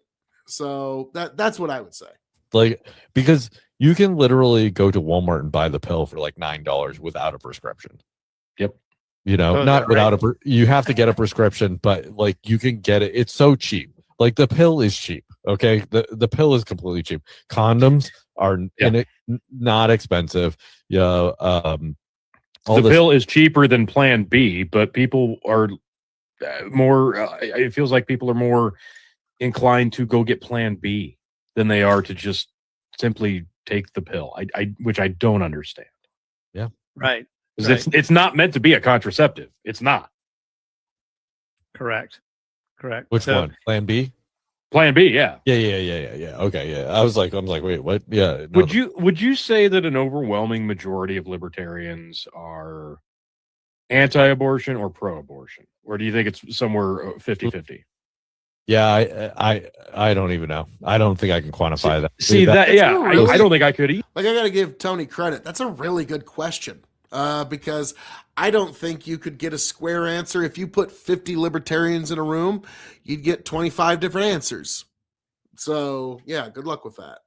Because like if you look at libertarian world, like you're gonna get a mixed bag. It's such a mixed bag. And then also like say the immigration issue.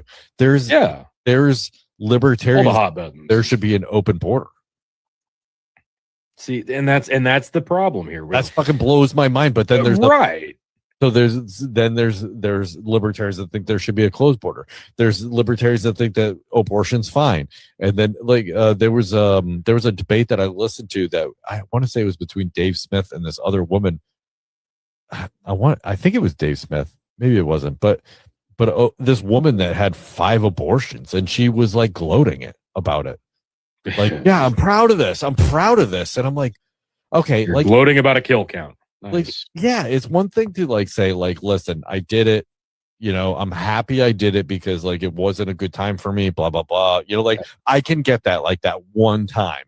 But like if you're gloating that's now you're telling me you're using it for contraception. Like you're using it as a prophylactic, which is not meant to. Oh, Brendan, it's far, far worse than that. It is far, far worse than that. Folks, get into your Old Testament, read about Moloch, read about Baal, read about the sacrifices that happened back then. It's so much deeper. People that like brag about their abortions like that, we won't get into that tonight. Let's save that for a Sunday night Bible study stream. But yeah, let's just say it's the very embodiment of evil. To be. See, I agree. Yeah, you can't look at it that way. And something that we actually addressed with Kay, which exactly in depth. She was like, "Oh no, that's not really happening," and I'm like, "Okay, I don't know. It is, maybe it isn't, but it's enough." To me, if you've crossed over and you've had that many abortions and you're gloating about it, that to me that crosses over to some sort of mental illness. Yeah, sociopath. You've got some sort of really dark, seared conscience. Like your compass is off at that point, right? If you've had more than one, I mean, like I feel like you should have learned your lesson. Right. Well, so I think that's my biggest issue with Phil's question overall wasn't the question itself that it's hard to answer. It's that he tried to box you in right away by saying, well, if you're a libertarian, this is what you think. Like here's a staunch Republican trying to tell you how you think or you're supposed to think, and that's your stance, and here's why the stance that I'm telling you to have is wrong. So And I think that's the beauty of not being a registered and staunch Democrat or Republican, because you don't have to box yourself in. That's why I registered nonpartisan when I turned 18, because I've always thought it was silly, because not every issue is going to be one that I agree with a specific party wholeheartedly on. And to think otherwise is ridiculous, or you're just being blind. So I feel like you can still believe that people should be able to do whatever they want with their body and still say what they're doing is wrong. Like, I believe Chris Green, if he wants to do heroin, can do heroin. Do I want him to do heroin? No. I think that's or if he wants to cut his dick off, he's But again, you never really heard why. Okay, I want you to keep that in mind. Never did you get an actual why. It was just, well, I would prefer. It really just boiled down to they prefer that you be able to. Okay, well, what if I prefer we don't? Now where are we? Yeah. Unfortunately, you need to have something a little more than just personal preference. Otherwise, there's literally no reason anyone needs to listen to any claim that you ever give. That's the unfortunate reality. Allowed to do that. Do I personally want him to do that? Possibly, after we share a bottle of Chianti, but that's beside the point. And I'll cut it off. Wait, what? Hey, listen, I'm a bottle of liquor and a leather strap away from doing it myself. So that damn thing gets me into so much trouble. trouble. It's in the way sometimes. Something to chew on, Phil to bite down on. Liquor, and Thanks, hazard analysis. who knows what may happen? Whoa. Got dark. Saying. I love it. That's how I do my self dentistry as well, by the way. Right. So I think that shit's expensive. It was a gotcha question because he already formed my opinion for me, one, right, and then two, or nice of him. Well, I shouldn't say me, but libertarians in general. And then he just how can you defend this? Is that you can easily defend it by saying listen, I agree that this person has a choice to do whatever they want with their body, but I don't necessarily have to agree with it. I don't want someone to be able to sell themselves into slavery. I don't think that's a good idea. But do they have the right to do that? Yeah. I mean, technically they really do. They can really do whatever they want with. Really? And you wonder why libertarianism is failing? You just go ahead and say that people have the right to sell themselves into.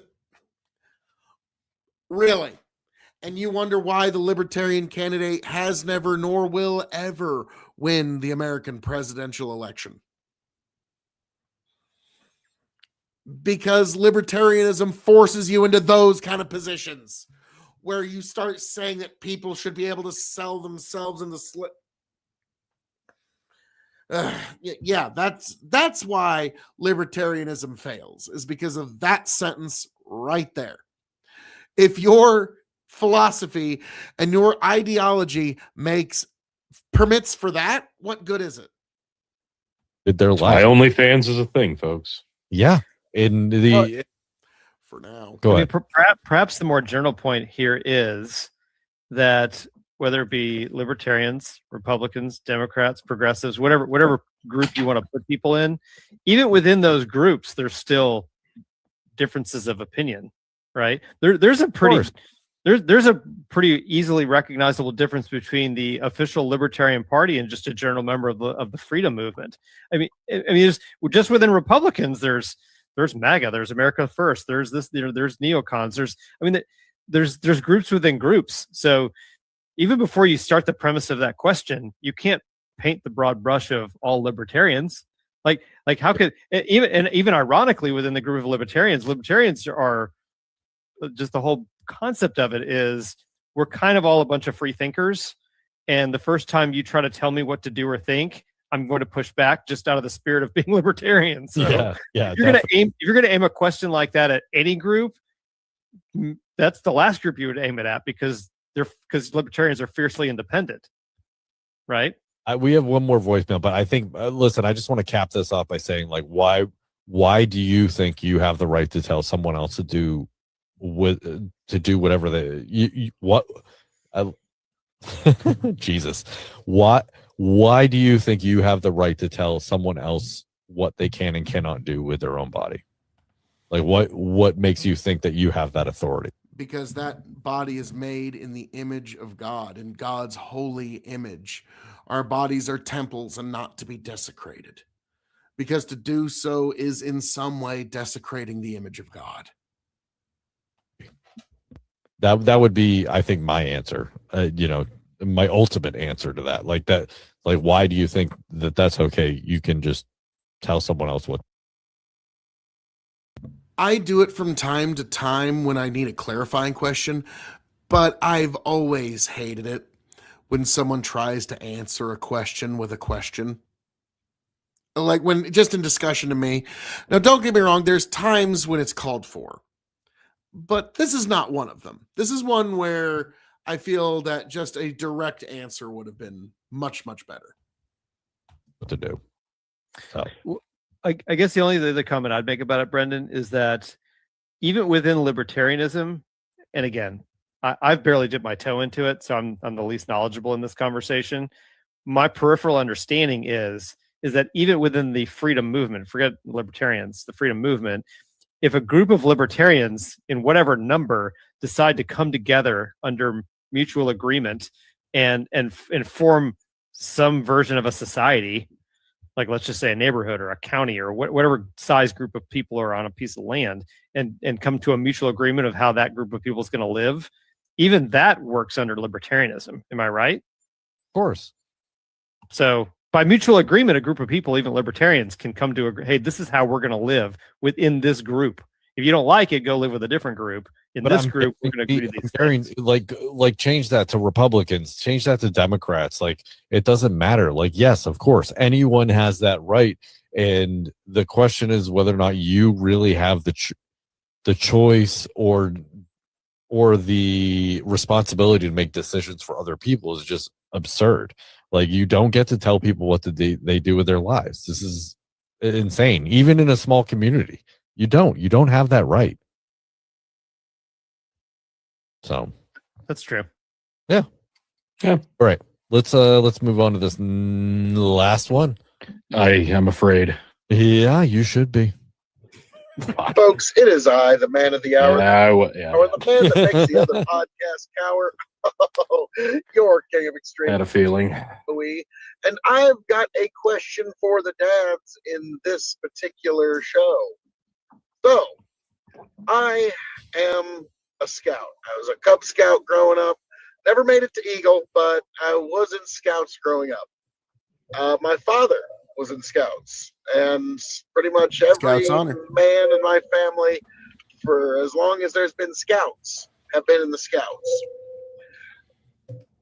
And I now have a son. And the question is, the current Scouts isn't even Boy Scouts anymore, or at least it wasn't for a while. It's fundamentally not the same organization anymore. So let me ask you, gentlemen, what are your thoughts on putting your boys in the Scouts?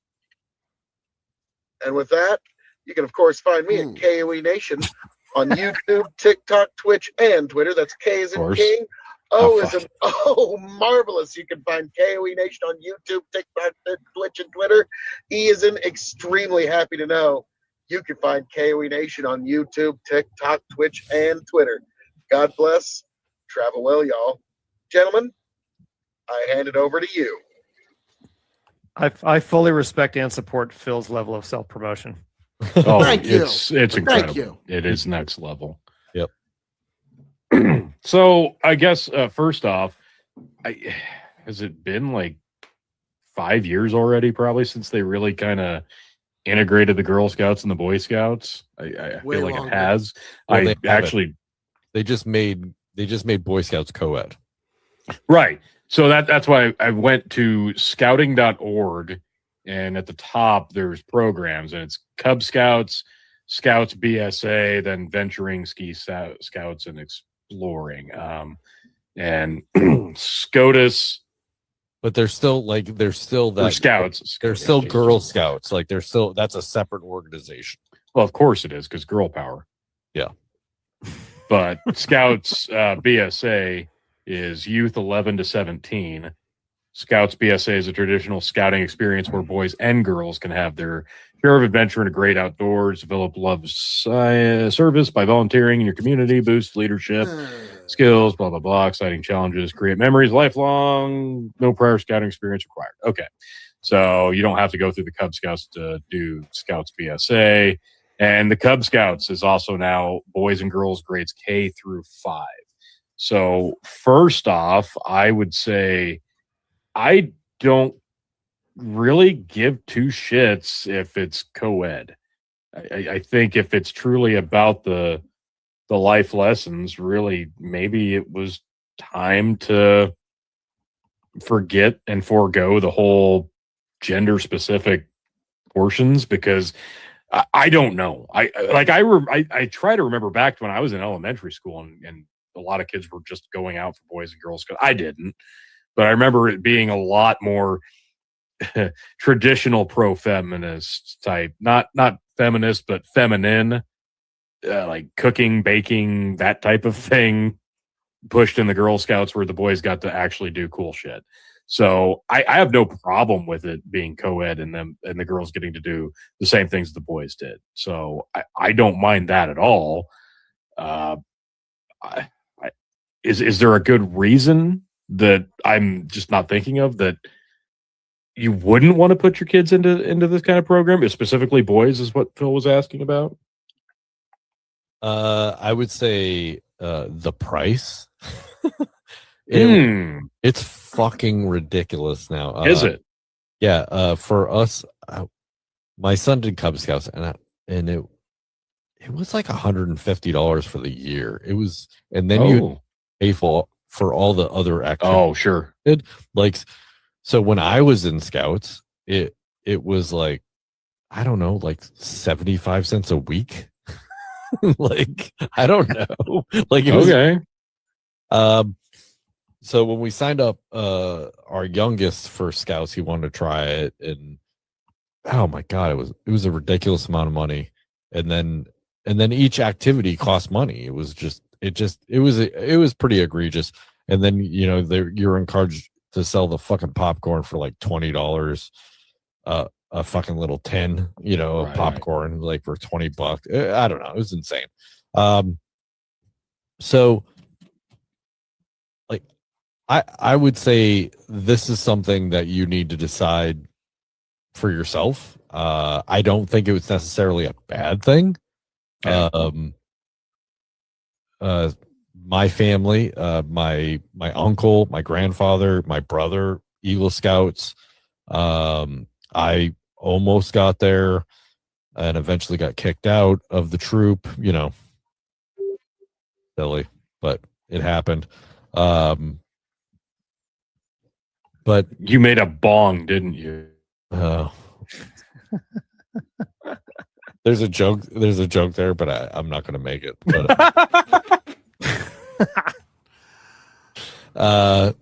he excelled in arts and crafts. It has something to do with Girl Scouts. I'm just not going to. Okay. Say no more. I mean, that's limitations. Yeah. It. Like, I don't know. Like, I think any type of those activities are good, right? Like it does encourage like team building. It gives you different life skills. Yes. I do think I'm not saying it's not a good thing. I just think you have to decide whether or not it's right for you and your family. Price wise, it's gone through the roof because they have to pay off because of their pedophile past. And I'm not being hyperbolic. That's literally why you're paying so much more money now, because they owe a ton of money to people that were molested. So, it ended up being a vehicle just like any other, like a camp or what have you, that allowed horrible people to be around younger children that shouldn't have been. And you can't blame it on the organization, because so many organizations have fallen victim to that exact scenario. It's just the nature of the beast, unfortunately. How do you weed these people out? I don't know. Yeah, so I mean, maybe it's easier nowadays. I don't know, but even if you want to do it with your child and decide to like help out, like you have to take a course, you have to you pay $150, $160 to be like a scout leader, or even like a parent that goes on trips with the scouts, like, and help out. And so it appears to me that it's more of a money grab now. Sure. So everything is. We're not going to do it. Me personally, I have friends whose kids are deep into it and they love it and go all the way. But yeah, my brother got his Eagle Scout. Like he got his high. I don't know if there's anything past Eagle Scout or any other badges or whatever you can get, and he got them. Like he went as high as he could possibly go with it. It was, I think for him it was pretty rewarding. So I was proud of that. But I guess I didn't realize that it's 11 to 17. So I guess Stryker would be eligible this year. I've never even really asked him because I don't know. It used to be a lot more prevalent. Like I remember Boy Scouts being a big thing, and he's never even brought it up, and he usually brings up like everything that he can be involved in. Well, there's everything. There's like other stuff now. You can do. There's other tons there's other programs out there that are not scouts that do kind of the same thing. Right. So there's other programs out there that you can do, and so he brought up Bible study out of nowhere, and he's been doing that for like 3 or 4 months. I'm like, oh, okay, go ahead. Yeah, I wouldn't allow that. Bible study. Yeah, you need to put a stop to that immediately. Put a stop to that. Based Bible Everybody study. would think I'd be the one that would. You go, Brock. You go. Based. But yeah, I think that's it's a great question, but I think really that's ultimately family. It comes down to the kid too. Yeah, for sure. Like you may like want your kid to do it, and they get in there and they're miserable. Yeah. It comes down to personality. I mean, some kids are going to thrive in that situation, love it. Some are going to be like, yeah, I don't care about this. So you got to know your kid, and you've got to know your own personal preferences. So I don't think there's anything fundamentally at this point about the scouts other than, like you said, the cost and the cash grab. I don't give two shits about it being co-ed. I don't have a problem with that. That doesn't bother me. I remember when it was a big kerfuffle, like, oh, this is atrocious. How could we do this? You're ruining the sanctity of the Scouts and the Boy Scouts and the Girl Scouts and blah, blah, blah, blah. I don't care. Maybe it's because I wasn't a scout. Maybe if I was, I'd care. Probably not. I don't think it being co-ed makes two shits a difference. So that's my simple take, I guess. So Brendan, you don't care about it being co-ed. That makes no difference to you.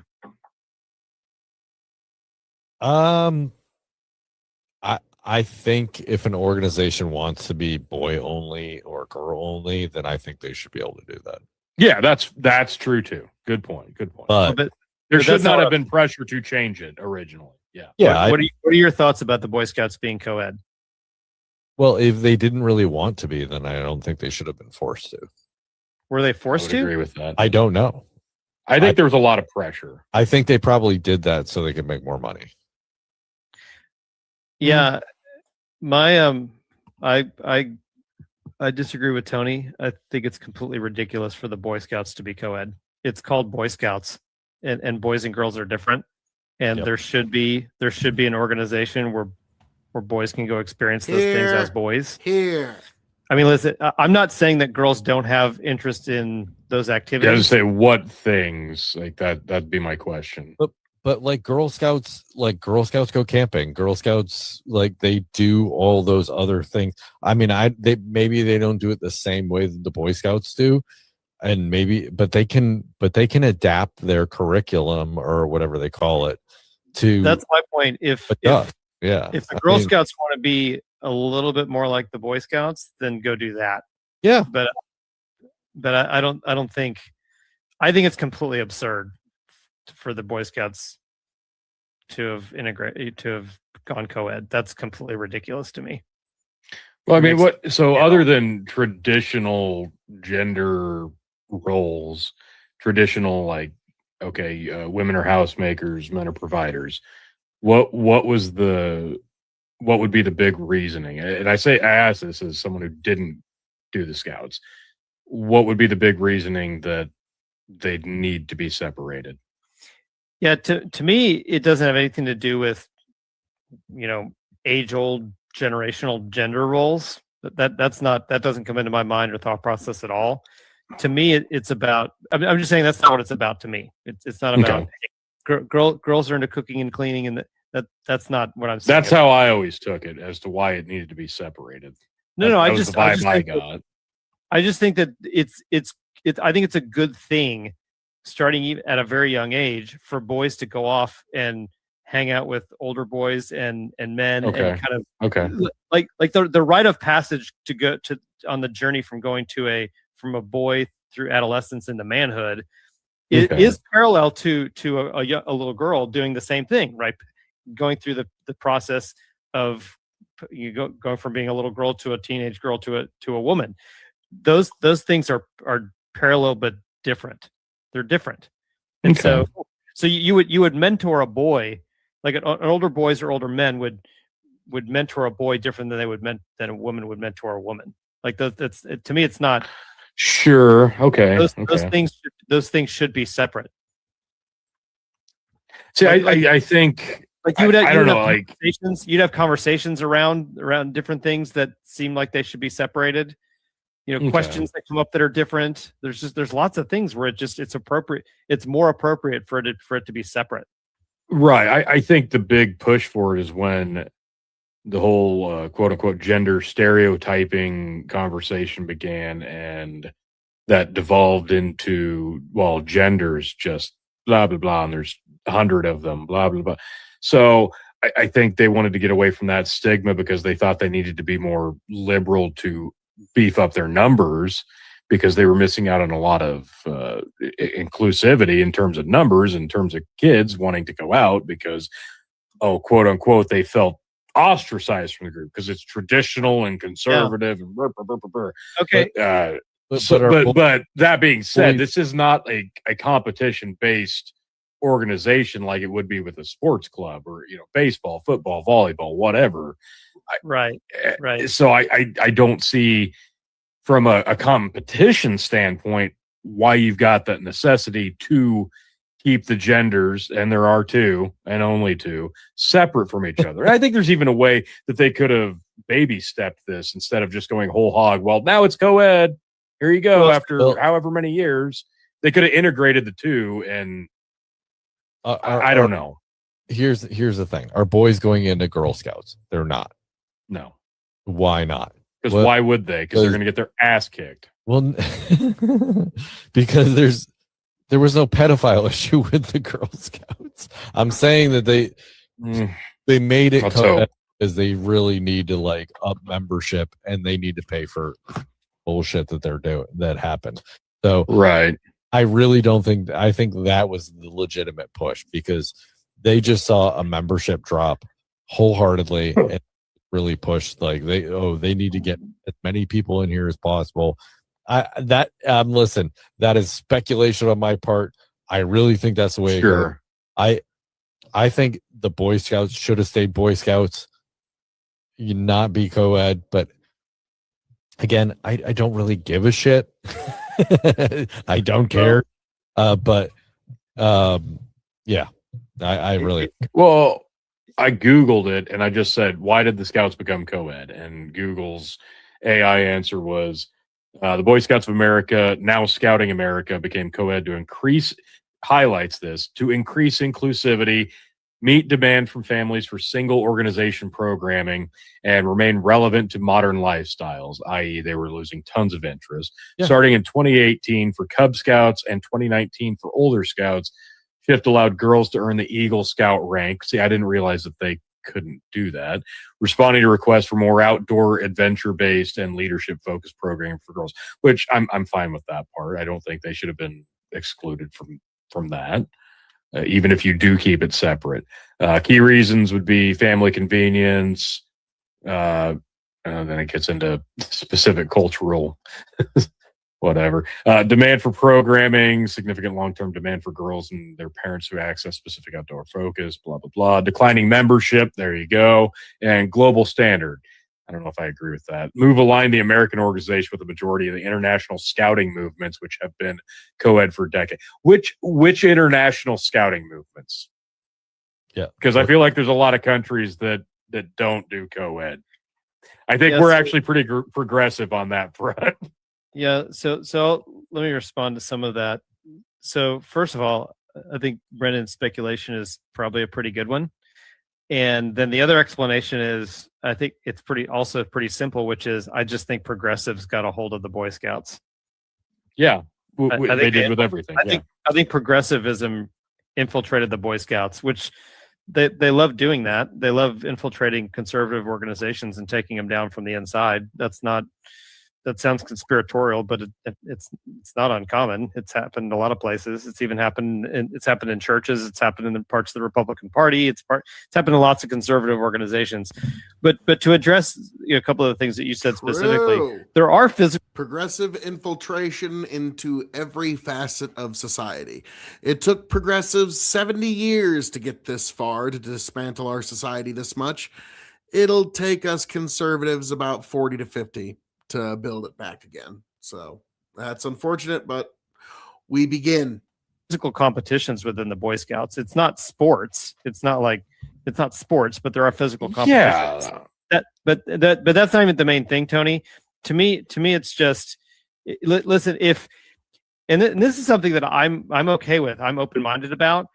If we have a broader and more evolved understanding of what masculinity is, and we're not as critical of, hey, not all boys are the same. Not all boys grow up in the same traditional masculinity that previous generations, have experienced or understood. I'm on board with that. I'm on board with. There's no reason to isolate or ostracize a little boy that's not quite as masculine as other little boys. I don't think that should happen. So if you want to modify the approach within the Boy Scouts in that regard, to where you're more inclusive and more have a broader understanding of what that, I think that's fantastic. But where you go too far and you say, well, we're going to integrate it, we're going to bring girls in and do all this, I think that's okay. That's too much. Well, but how do you make that distinction with a group of boys? Go, okay, you're more masculine than this boy. No. Versus, the girls and boys can do the same thing if they so choose to. Well, one, you just make a distinction between boys and girls. That's an easy distinction to make. Well, that should be obvious. It should correct. be. I agree. But then within boys, I just mean you're just more accepting, right? You're just more. Well, but if you keep it that way, does that not dilute to some extent the masculinity overall? I guess that was the core, the whole point of the Boy Scouts being exclusive to boys and doing the more rugged and rustic, adventurous portions. Well, of it. to me, listen, members of the Boy Scouts are kind of self-selecting. For example, right? I was involved in plenty of traditionally masculine boy activities, sports and other things. I didn't do a lot of sports because I was just too small, so I got eliminated for different reasons. But I liked them. I like traditional things that down the middle boys liked, right? Mm-hmm. However, I hate camping. I don't want to sleep outside. I don't want to cook food over a campfire. I don't want to sleep on the ground. I don't want to pitch a tent. I hate outdoor activities. That's not my thing. So I'm kind of traditionally masculine, but I don't like those activities. You don't want to do that yourself, right? Yeah, those don't interest me. Canoeing all day doesn't interest. I don't like those type of activities, right? So I'm a traditionally masculine man, but I don't like those types of activities. On the other hand, there might be a more effeminate boy, but he has interest in outdoor activities. So to me, the self-selecting group of Boy Scouts isn't the type of masculinity that you manifest. It's what activities do you like? So if there's a slightly more, effeminate boy, but he really likes all those outdoor Boy Scout type activities, he should go participate in Boy Scouts. it's not, to me, it's not really about, hey, this is a man, you know, well, it's a backslap. Well, yeah, but that's the thing. If it's not about the traditional gender stereotype, and I hate that I'm even using that fucking phrase, but don't Tony, get me wrong. It feels gross. It's still about boys of any brand of masculinity still being mentored by another male. To me, I think as long as you take the whole ideology of, well, we changed it from Boy Scout, Girl Scout to just Scouts because of the liberal progressive movement. If you take that factor out of it and go, yeah, some girls like to fucking camp and be kind of badass rugged too. So there you go. But if you absolutely need to keep boys and girls separate, if that is the core issue with this, up until some point, like, fine. But here's the thing.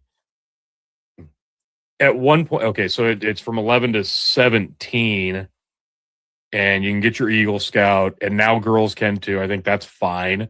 I don't think they should have been excluded from that to begin with, but you can exclude them as long as you want. And up into 17, they're minors. If we're talking about these are still youth, we should separate them based on whatever. Okay, fine. But after that, they turn 18. They're going to go out in the world. They're going to utilize the tools that they learn in the Scouts. And if they want to continue going out into the wilderness, camping and doing all that stuff, it's the real world is co-ed. It just is. And it's, whether or not a specific group of extracurricular activities said, well, yeah, you can do this, but you can only do it with a group of boys, or you're a girl, you have to do it with a group of girls. Well, now you get to do whatever the hell you want because you're a fucking adult. So there you go. But okay, but I hate that I have to be the liberal on this panel. No. I think there's just a misunderstanding. Like, I think if this group says Boy Scouts of America is just Boy Scouts of America, and that's their group, like, sure, like they're just. You could make the argument that they waited too long to make the change, or they just never should have made it. Well, you could make the argument one way or the other. Yeah. I'm just saying, like they made that change because they had to pay for their right. You know what I mean? They were more concerned about dwindling numbers and inclusivity, and that was the reason for the change. The reason for the change was stupid. I agree with that wholeheartedly. Yeah, but I'm not going to be able to. I'm trying to think this through, like right now. But I just think that if they're going to be Boy Scouts of America and they're just going to be Boy Scouts. And then there's Girl Scouts of America, and they can be Girl Scouts. And then the free market is eventually, if that's not acceptable between the two of those things, there's going to be a group, which there are now. There's plenty of adventuring groups now that do co-ed, do accept all those things. You don't need to force a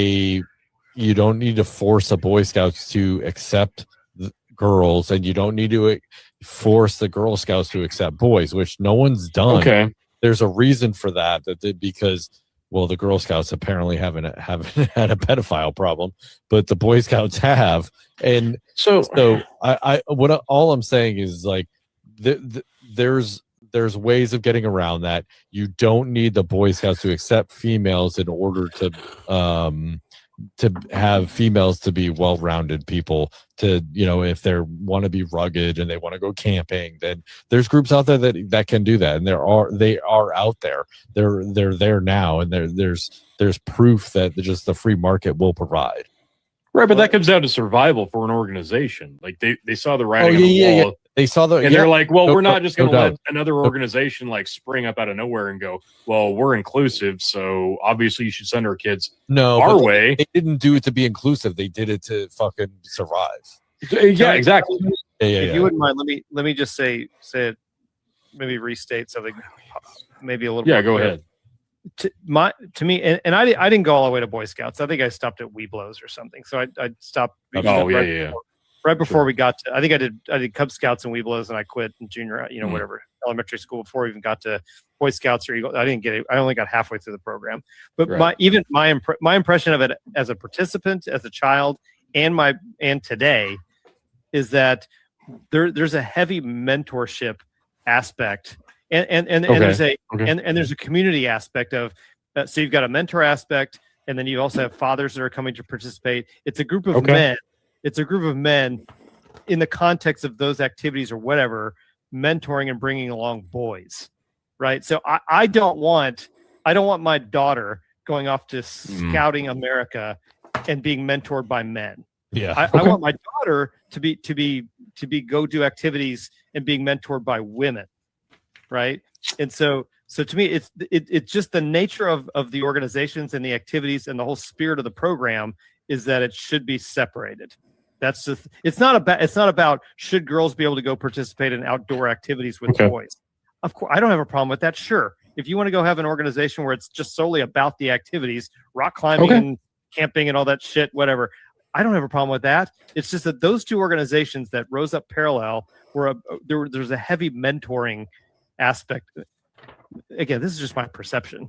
Maybe I'm totally off base here. No, I Those two, actually boys don't. and girls get mentored differently. Yeah, by I like that older concept. people in the same gender. I like what you're saying there for sure. It's just That in the makes a lot context of these activities. Now, can the activities change? And like I said earlier, can you broaden your approach to how you see masculinity and how you approach a boy that wants to be involved in that environment but is not traditionally masculine, is a little more feminine? Yes. Don't be bigoted assholes and treat that kid differently. But Sure. Still, boys and girls are mentored differently as they go from that is true. to men. I can get behind that, and that's a good argument. I like that, but I do think at the core of it does. I don't know when were the Scouts founded? A long fucking time ago, and I think a lot of the core stigma comes from very, very stern traditional values, and especially it's not even like the boy versus girl. It's the children should be seen, not heard, unless asked upon. Like we're dating this back, and it does go back to where traditional values and traditional stigmas were very prevalent. So you incorporate new rules, there's going to be a ton of pushback from the traditionalists. There just is. But I do absolutely, I totally get your argument with the mentorship aspect, because that is 100% true. So how do you find a happy medium?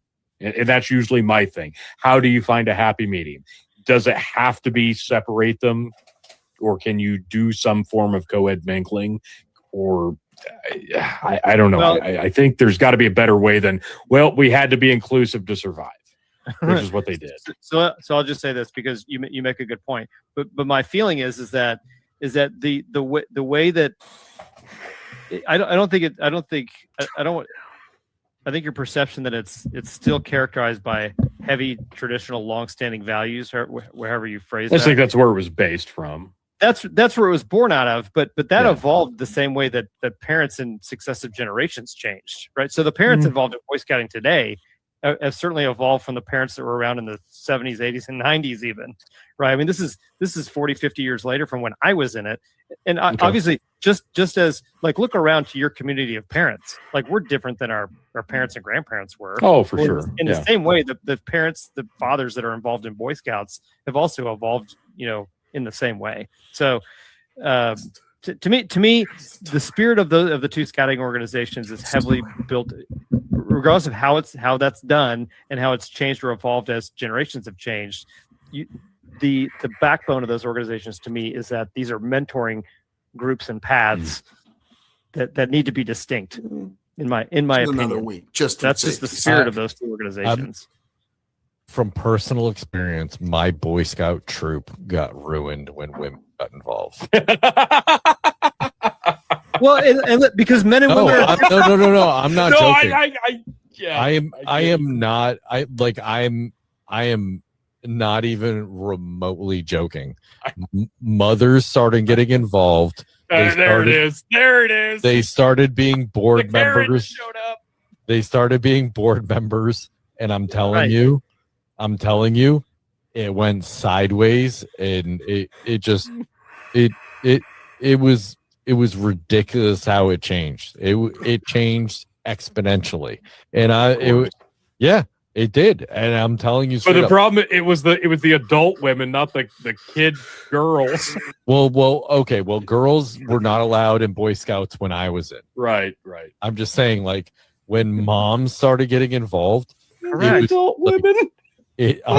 I'm telling you, That's the worst thing. It's my friend's mom too. Like I was friends. I was like, I'll never forget when she yelled at me one time at a meeting, and I was just like, "Oh fuck, this is not okay. Well, this is done. I'm done with this." Please tell me her name was Karen. Yeah, no, it's close, but not. Close enough. I'm not gonna say. And listen, I know you're not joking, and this is not a criticism of women. It's just that these organizations need to be separate. They just do.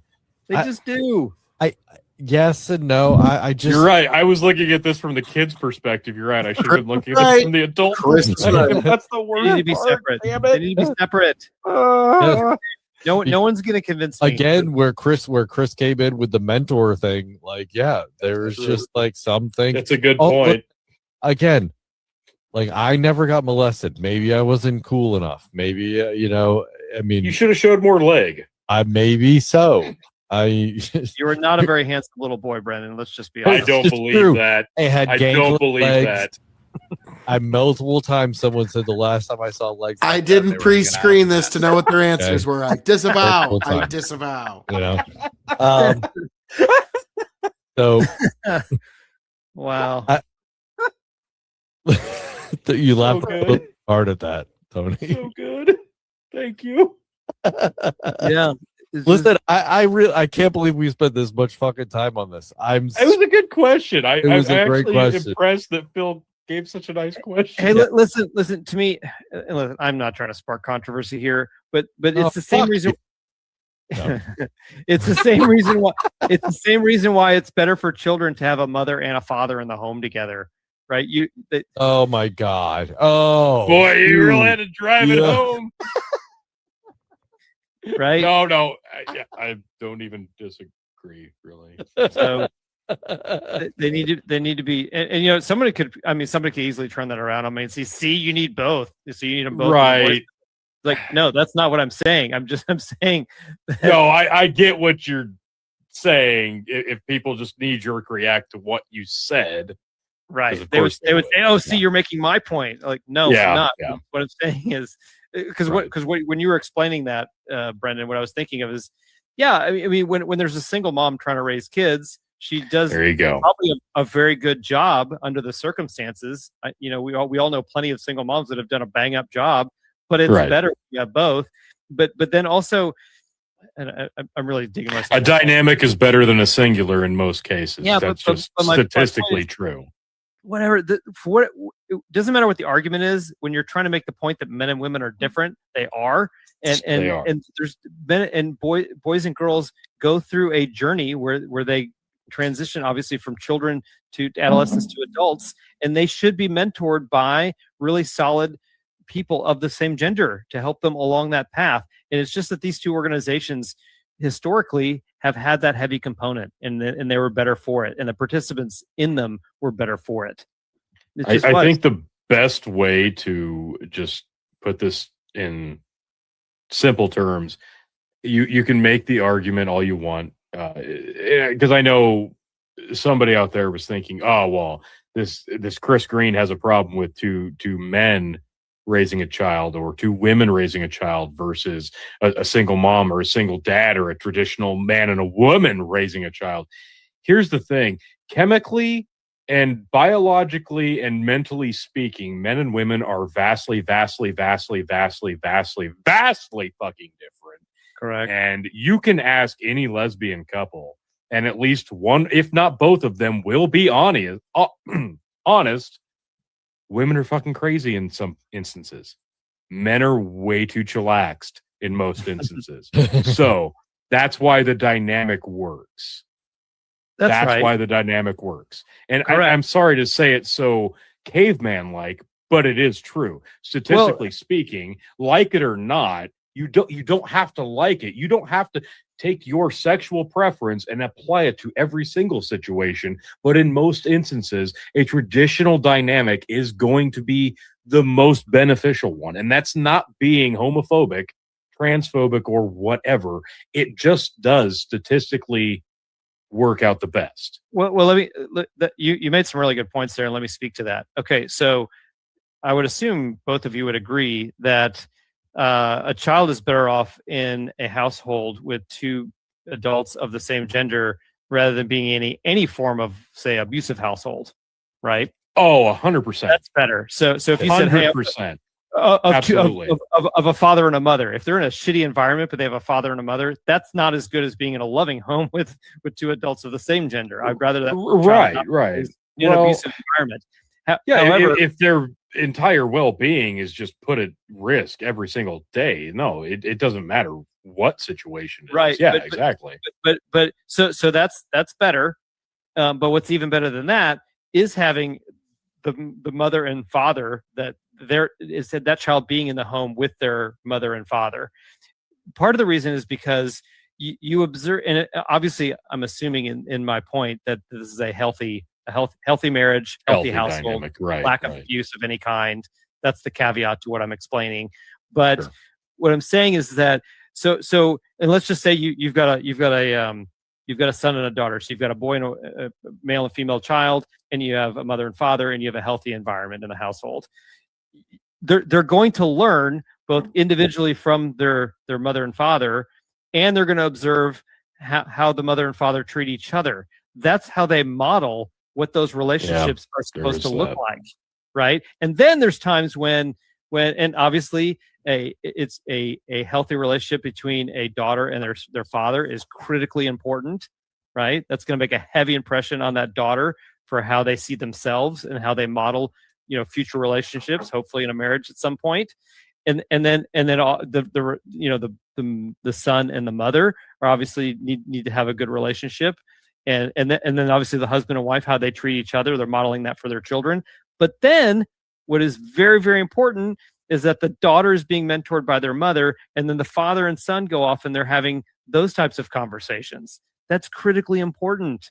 And what I'm saying is that outside of that healthy home, you have organizations like the Boy Scouts and Girl Scouts, where then you're getting influenced by adults that aren't your family members, to where that's reinforced and you're getting further modeling. And those things need to happen separately. They just do. Because hopefully, and I can say this, hopefully you guys can say this, we have men that weren't our fathers, that were in our lives, that were, not maybe formally mentors to us, that really influenced who we became, whether it be a coach or someone's father or someone you spent some amount of time around.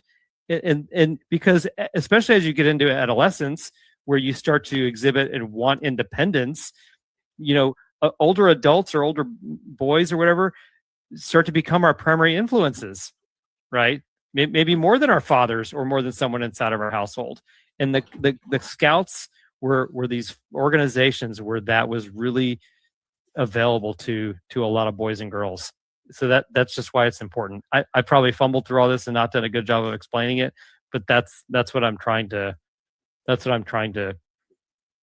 explain. No, I think you did a good job. I think the problem with the Scouts is they had some they had to pay for their lawsuits. yeah, there's that. Things to the kids. There's a lot of that. You're probably right. Chris did a very good job. I mean, no, I agree with you. I agree with you wholeheartedly, and that's why I think that there should be, like if a college or a country club or anything wants to be black only, white only, or any of that, like they should be able to fucking do that. If they want to be, boy only or girl only, like they should be able to do that. There should be no problem with that. I really I mean, I can understand why maybe back in the 60s or 70s, like that when rights were not as readily available. Yes, of course. But like now, I think we're adult enough to be, in the room. We can just say like, okay, that's fine.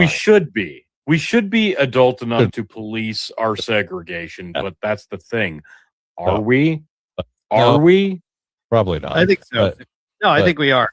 I'm not willing. Most people are level-headed enough to do that. I would think peer pressure dictates it. there's always going to be a Karen somewhere, whether it's a male Karen, that's the female problem. Karen, I don't know, or is That's what is a Karen or a Kyle? It's just gonna happen. There's some drywall needs punched. Yeah, chugged by a monster. Ooh, what? So I agree, but but either way, like I agree with you mostly, Chris. Like I just think I think that's important. I think that it's important for men to be mentoring boys and Dads worldwide. The first word in family management, family budgeting. Cut off. But hey, that was a fun show. I'm definitely going to have some fun looking back on that. And I'm going to have to clip that out. Chris did a pretty good job of defending the Boy Scouts as a concept, as the Boy Scouts. The first question went about as I thought it would. Now, folks, the next thing we're going to get into, because I don't actually have a recording of this anywhere, and so if I don't get a recording of this tonight, it might go away at some point. This is my appearance on a show called The Dark Side of the Fringe, where we talk about something called the dead internet theory, and it gets into AI, and it gets into this one gets deep. Just sit back and relax on this one. This one is me, Tony, and Chicken getting into it. So really, really try to enjoy this one. We'll see how this one rolls.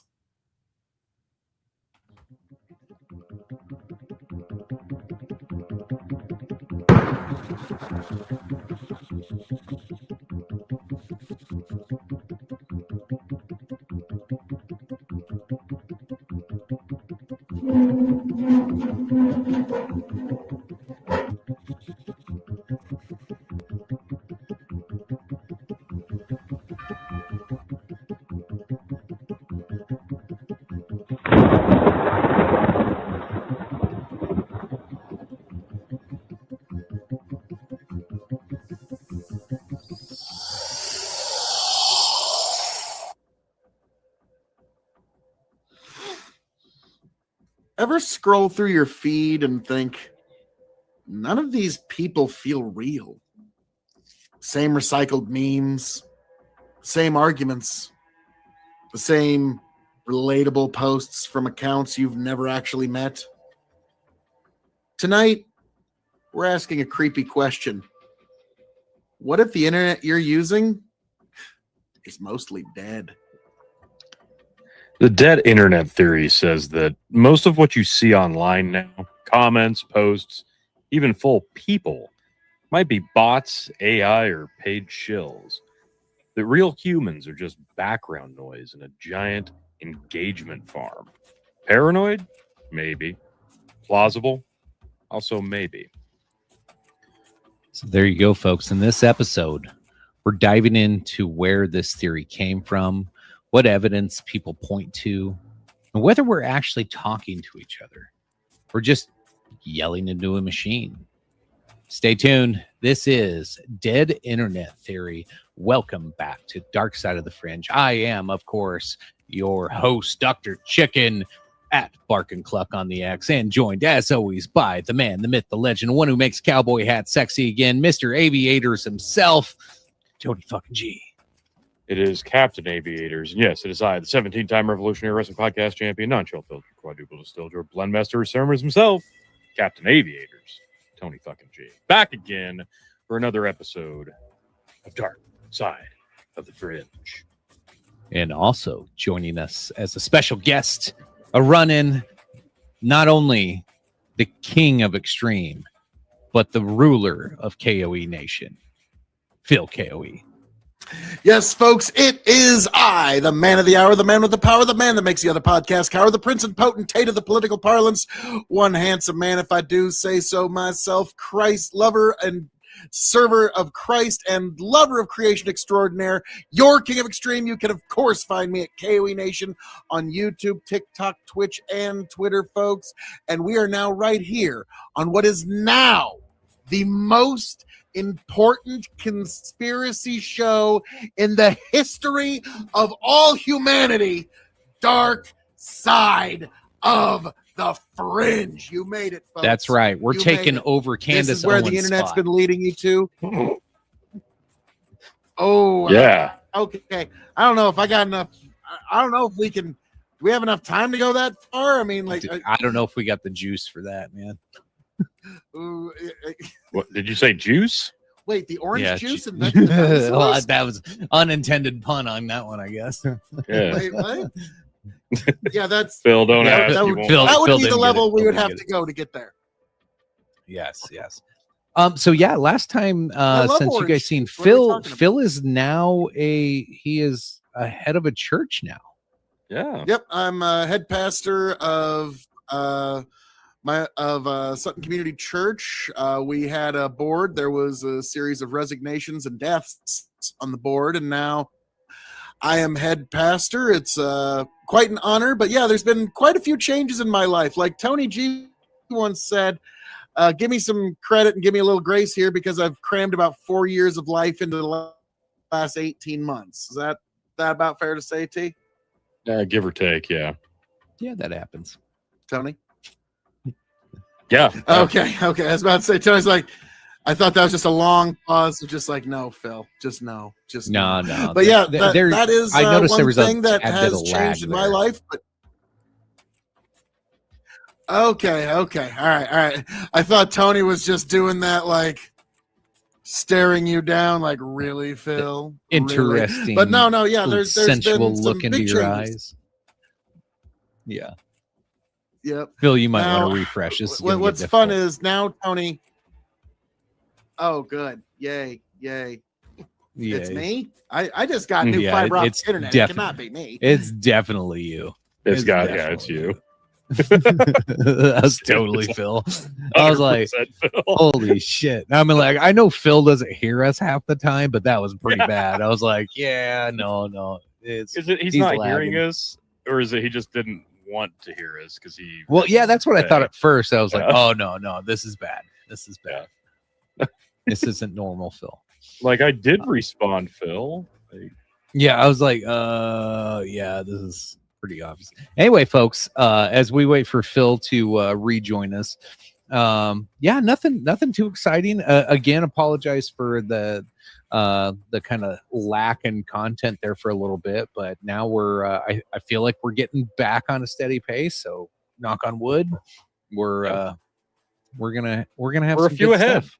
Yeah. Yeah. I got some future ideas, and we might have to just do some quick episodes just to get something in there. But I think we can still do some like really good content in quick ones too. So Yeah, Yeah. absolutely. Got a lot of and- good stuff. let's see if Phil's still lagging. Hello, sir. And folks, I hope I'm coming through loud and clear to all you beautiful folks out there. Sounds good That's to never me. the problem. It's usually just being like way behind, and that, I don't just mean that in a laggy term. I mean that. I was about to usually say that sounds like something all my teachers used to tell me in high school. Yeah, And the music is way too loud, by the way. it's On perfectly my fine. end, it's on It's my louder end, than it's either way one of down. you in my earbuds. What you're talking about. Well, you're jamming out, bro. You might want to check your audio settings in your computer. Yeah. No, because it's peachy now. okay. It It's turned way down didn't- on our end. Change. Anyway, folks, welcome to Dark Side of the Fringe, episode 24, Dead Internet Theory. Phil, would you like to kind of kick off what is the Dead Internet Theory and how did it start? What are we doing here tonight? It was when people suddenly realized that the internet might be its own closed feedback loop where bots can get engagement from people and the content creators uploading more content is actually more important than the viewers.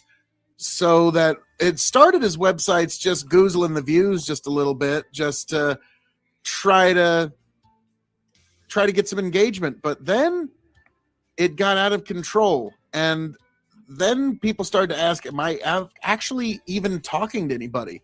One of the most famous cases is there was somebody that was on Twitter, now X, before Elon bought it. and they had thousands of followers on Twitter.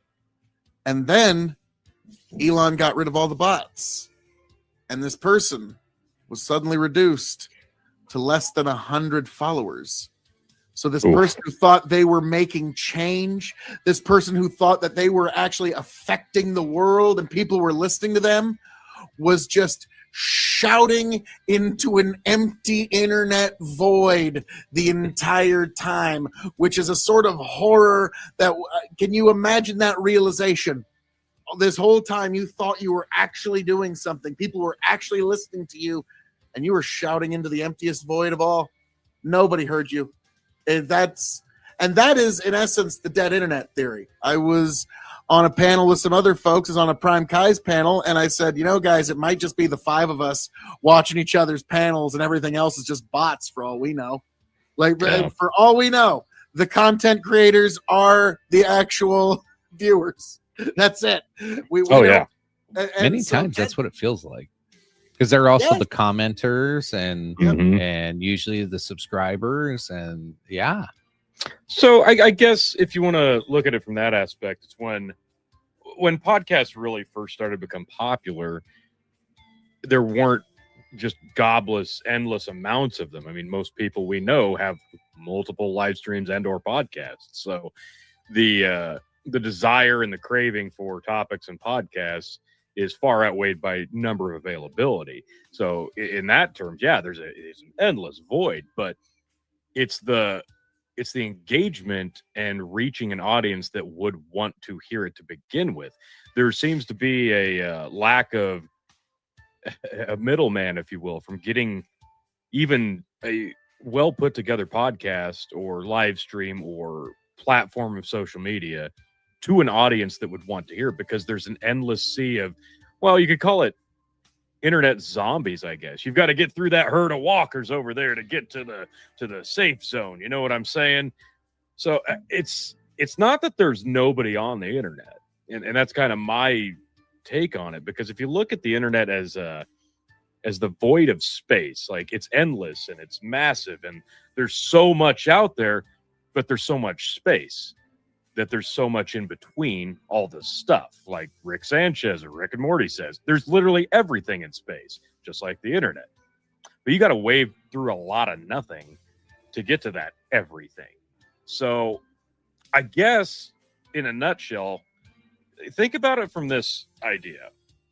You go out in the world, say you travel a little bit, and you start looking at a new town or a new state that you're not usually in, or you're not familiar with, that you've never been in, and you start really thinking about it. You're like, wow, the world is a lot smaller. I mean, even if you just look at it from the United States, it's a lot smaller when you really actually go out and look at it, because you can sit at your house and you can think about other places in the country, but when you actually go see it, you're like, wow, it's a lot smaller than I think. But that small is actually filled with people, and all of those people have the internet in their pocket or in their hand at all times. Why are they not being seen or interacted with at all times? So there's definitely people out there, but there's a crazy void. And I know this was a long rant about it, but we're not seeing person A and person B in a straight linear line, from my perspective. I think there's a lot of just vastness and nothingness and fabricated content in between person A and person B on the internet. So I have a unique perspective on some of this, because like a lot of let's take X for example. When you jump on and you see some like ridiculous statement that somebody puts out, and the comments are blowing up, and you see people that you're like, how can anybody like think that way? Like, you can't fathom it. And that's where my mind kind of goes, okay, out of, let's break down all the people I've ever met and ever known and put them into a group of 100. How many of those 100 would think that? And it's usually one. Like, and like, when I think of that, I've had the unique opportunity to, and I do this every year. I travel across the country and meet people from every state I see people all over this country for work all the time and talk to them all the time on conference calls. I get to meet them once or twice a year. I'll meet them at a hotel. We'll go have drinks, and most people are pretty fucking normal. Most people are pretty fucking safe. Even the few times I sit down with, say somebody who's like, oh yeah, I'm totally a socialist, or I'm totally a feminist, or like all the like these people that isms themselves into these little groups, they're still pretty normal. And you can still go, yeah, this is objectively bad. And they're like, yeah, we shouldn't kill people. That's really bad. But then you get on X, and I've not met anybody. I've not met anybody in real life that was like, yeah, that guy needs to die. Like, that's not a thing.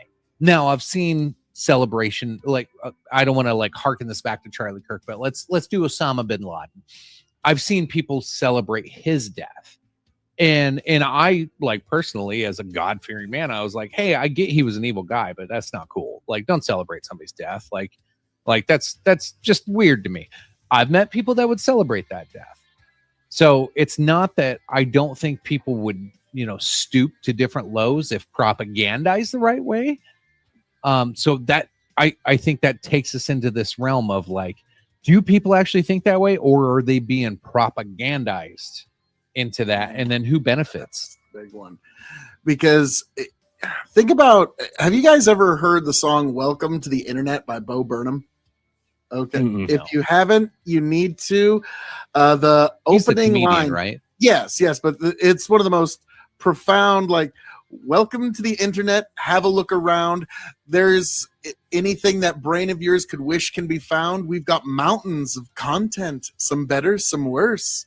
If none of it's of interest to you, you'd be the first. And it talks about how it doesn't matter what you want to do. Be happy, be horny, be bursting with rage. We got a billion different ways to engage. And it's all about how the internet's designed not to enlighten you, not to make you better, but to just keep you like this.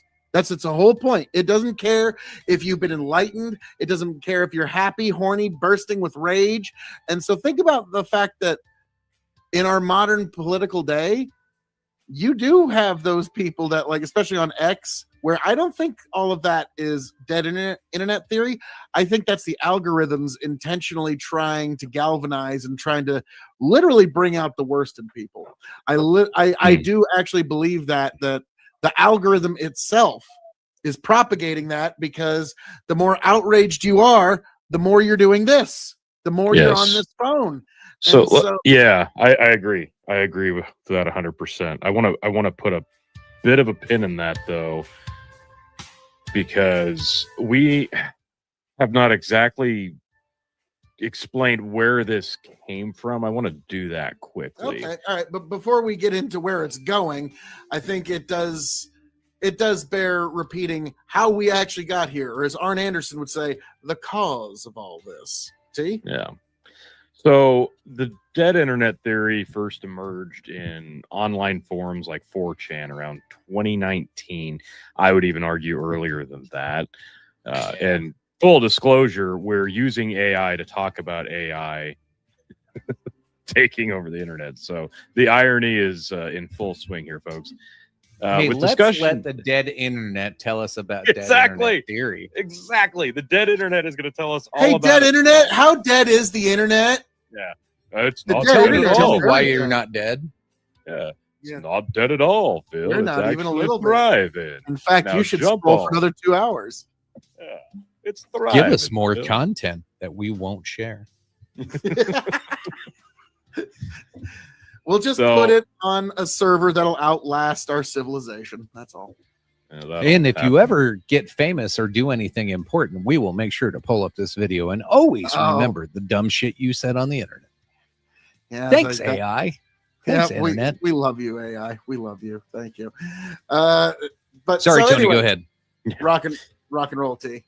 I know who you're talking to, guys. The internet's dead. God. The Wait, are theory you a bot? gained. I am. Trust me, The be theory nicer. He's gained- all we've got. He's the only Judge one. Bill? Mr. AI Vaders. Captain AI Aviators. That's a reach. No, that was no. a That stretch. was a Wow. terrible That dad just joke. gave me a Sorry. cavity. Okay, That was bad. Tony. Now give us the history of how we got here, sir. The theory gained mainstream attention in 2021 following a widely circulated post on the Agora Road forum and a subsequent article in the Atlantic. And I'm not familiar with those, so if anybody has any input on that. Well, if it's the Atlantic, I'll tell you that it's garbage. Yeah. I don't know the Agora Road forum either. So, key dates in the theory's timeline include the late 2010s. Speculative discussions about the changing nature of the internet and increasing bot activity beginning to appear on niche forums and kind of just interactive platforms that were kind of on an island by itself. Even not even just the major ones, but even the ones on an island. Around 2016, proponents of the theory often cite this year as the point when the internet, quote unquote, died, meaning bot activity started to surpass human activity. A 2016 report from a cybersecurity firm, which found that 52% of all web traffic was automated, is often used as evidence for this date. In 2019, the theory is believed to have originated specifically from anonymous posters on 4chan. 2021, a post titled Dead Internet Theory, Most of the Internet is Fake on the Agora Road forums, esoteric board by user Illuminati Pirate, helped popularize the term.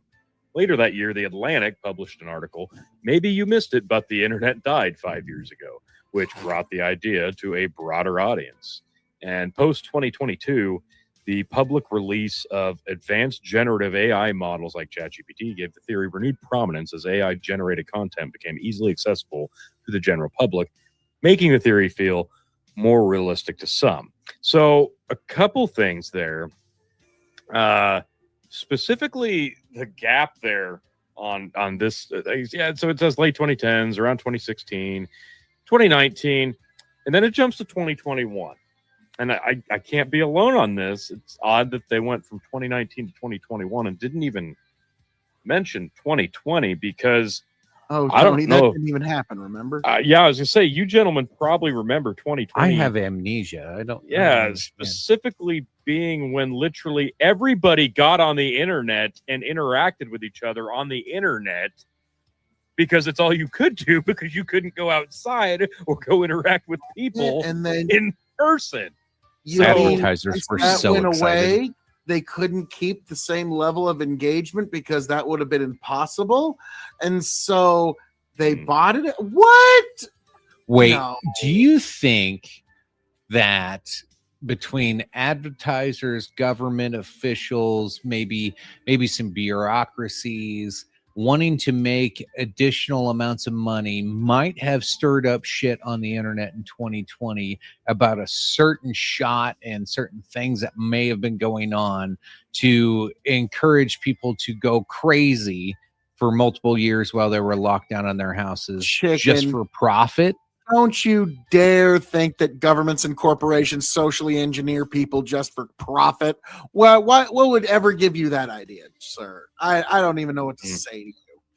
I mean, that is an unconscionable idea that they would ever try to socially engineer us for a greater profit or more power. What? Sir, You're right. You're right. Hold on. Let me see how much money I have in my pockets. I'm supposed to give it to APAC. I was about to say it should be none. Okay, in this economy, it's none. Yep. All my money should be in a political action committee. That was disgusting. So overall, isn't that what you learned? Yeah, this no, week? stop that, please. Just don't. Tony's like, that's not what this episode's about. Which we could do a whole episode on that. But hey, subscribe right here for what will eventually be the best and probably last episode of Dark Side of the Fringe, where we let Chicken go off on Israel. So I just remembering specifically in 2020 when we've mentioned this before, but the early iteration of the Dog and Chicken show was kind of the same format we're using now here on Dark Side of the Fringe, where we would brush up on a topic and study it and then talk about it. And theories were very much a part of that. But we were doing it all pre-recorded like this. And then in spring of 2020 when COVID-19 became a massive thing. We started doing we even live did an streams. episode about coronavirus before. Before it blew up. And We were the first ones to have the We were COVID so wrong. chronicles. Everyone was we so were, turned out we were very right, but I digress. Like When we our original COVID or our Yeah. original coronavirus episode, we were so wrong. But then COVID Chronicles, fuck, we nailed it. Yeah. But yeah, the Corona, that first one is like, we'll see what happens. It's not going to be a big deal. Not like it's going to affect the election or nothing. And then, it's what they did to make up for the enthusiasm gap so they could game the mail-in voting system. Oh, wait, yeah, that's a different episode. Yeah. So we started doing live streams as opposed to the pre-records because there was a lot of current events and news happening. So we started doing the lives, and there was a bunch of people online that wanted to join Yeah. the show, and we're like, everybody fuck it, was at let's do home. it. Yeah, everybody's at home. They're watching online. That's where we found our audience. We found a platform. We found people for the first time, maybe since 2016. Like real people. Actually, real people interacting with other people on the internet. So this was a big shift in that tone because so many people are available at all times on the internet to just watch live streams because they had nothing better to do. And then once we kind of determined what the popular narrative on news, internet, so on and so forth was, we pretty much immediately got silenced. Not that long after, and we did not. We were back to that whole ideology. Yeah, we of, found is out there a dead internet. We found out that we were not safe and effective, basically. Yeah.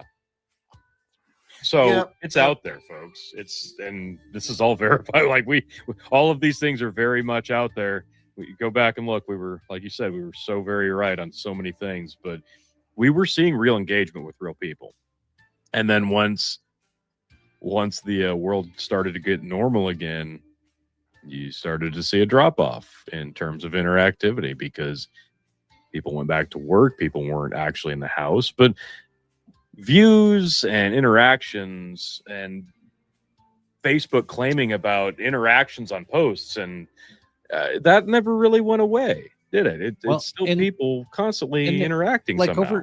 over the last couple years since COVID, we've learned of like potential backdoor deals and different we talk about internet shills all the time, but like it's very apparent that there are some people online being paid to push an agenda, whether it's looking this at you, way or that way. Joe from Jers. Joe, yeah, for sure. Like we saw it with Democratic influencers, we see it with Republican influencers. Like you see it all over. We see it with different countries.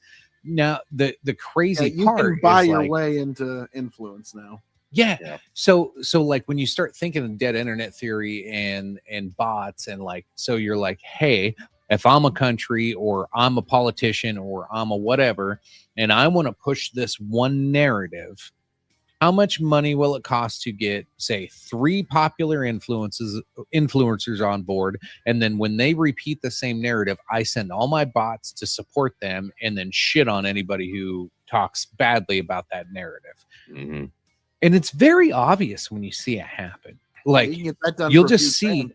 Mhm. you'll see the repeat posts saying almost word for word. We've seen it on X. We've seen it on all kinds of stuff.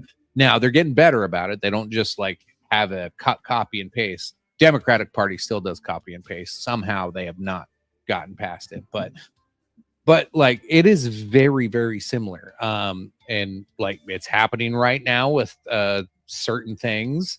I promise I won't get into it, but like it is so disturbing to see that. And it's like, how many people is that actually getting to though? Because like that's the big question is like I jump on there and I go, oh my God, this is total horseshit. This guy's a shill now. Like, and there's podcasters and influencers that I paid attention to that like I mute them now. I'm like, oh my God, this guy's just like repeating the same shit that guy said. Like, this is all horseshit. Like, these people don't have a fucking a thought of their own anymore.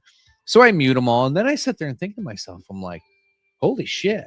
Like, how many how many people are like on there saying, I actually posted that the other day. Somebody had said something and I was like, oh my God, not you two. Please don't. I'm running out of podcasts to watch. Like, it's like, fucking stop. I can't take another shill. But then I worry more about people that fall for it because like 6 years ago, I might have fallen for it. When you see a big narrative push by a popular, like a bunch of popular streamers, like not everybody has a bullshit filter that can go through that. And, you know, there's times my bullshit filters failed me. Not lately, but fuck, I'm sure it can someday. I'm sure it'll happen eventually. Like we all fuck up sometimes. Like I've been pretty spot on since 2020. I'm gonna hold that. But man, bullshit filters are tough to come by these days. And people, I'll go to the because bar it's and people appealing. will just look at COVID as an example. Yeah, like we all know big groups of people that were right and big groups of people that were wrong. And I still think to myself, if I still lived in my hometown, which they were all brainwashed and they were all wrong. Yes, Fairmont, Nebraska, I'm sorry, almost every fucking one of you were wrong. And whenever I'd go to the Legion and go have a drink with you guys were fucking crazy. And I was like, oh my God, you believe everything you're being told right now. But then I go to another small town and everybody's like, fuck that. No, this shit's all horseshit. And they were all right. Like, so it's like, would I have fallen into the trap if I never left Fairmont?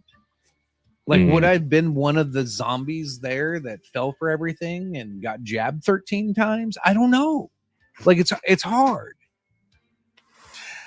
Yeah, COVID was the big dividing line in our lives and also in the way that we even utilize technology, but also the people who emerged from COVID in terms of popularity, I think also utilize the dead internet and utilize the dead algorithms. Because I don't think, like, I'm going to be honest with you, I 100%, like, if you were to tell me that Destiny's parents worked for government alphabet soup agencies and that's how he actually got his initial run and his initial bit of credibility, and that's why he's been put on television as much as he has, and it's really a lot of bots and there's really not that much behind him otherwise. If you were to tell me all of that, I'd 100% believe it. I would 100% believe it that this is an artificial creation, because Destiny's kind of figured out the Howard Stern thing. Just say something really controversial. It doesn't really matter what it is. Just say something really lurid and controversial and the algorithm will And then double down. Yeah. And so that's why, like, I always wondered that too, because I was a big gamer before I had a kid, and I always wondered, like, how deep would I have got into gaming? Like, well, apparently you now know. Apparently, you would be saying awful things on the internet for attention, and every meaningful relationship you've ever had in your life would deteriorate before your eyes. Or I'd be like Asmongold living in a trailer, saving all of his money. I don't know. There's two ways to go. I look at it that PewDiePie Asmongold just like says the obvious shit though. Like he doesn't even try to act smart. He just says the obvious. It was like, I swear he watches all the videos before he plays them. I think he's dead internet theory like in real time. Well, no, he says like everything. You ever watch Asmongold? You watch anything that he'll like pull up a clip and he'll be like, you know what? He's about to say this. And then the guy says for verbatim what he says he's going to say. I'm like, oh, you watched this clip already. But like everybody just like falls for it. Like Asmongold's like a great way of like pointing out, like, you don't even have to be good at anything. He's just got like some weird teeth, kind of a homely looking dude, and he lives in a trailer, and he's just got kind of a weird personality, and people just gravitate towards it. Like he's just that guy, but he never says anything that fucking smart or intelligent. He just, well, it doesn't have to be shit and says the obvious. And it's like, do I need him to say what I fucking already thought? See, that's the difference though, because once you find content that appeals to a broad audience, it's easy for the algorithm to pinpoint what that content is, because it usually means people engage with it longer, right? And it's easy for the algorithm to pinpoint, well, how long they watched, and oh, they liked this more because they watched it almost to the end. So they're going to push that. And it doesn't matter, like Phil was starting to allude this earlier, but it doesn't matter whether it's a positive or a negative reaction. It just matters that it's a reaction. It's a reaction, yeah. So reaction is all that matters. So I need to start saying some crazy shit.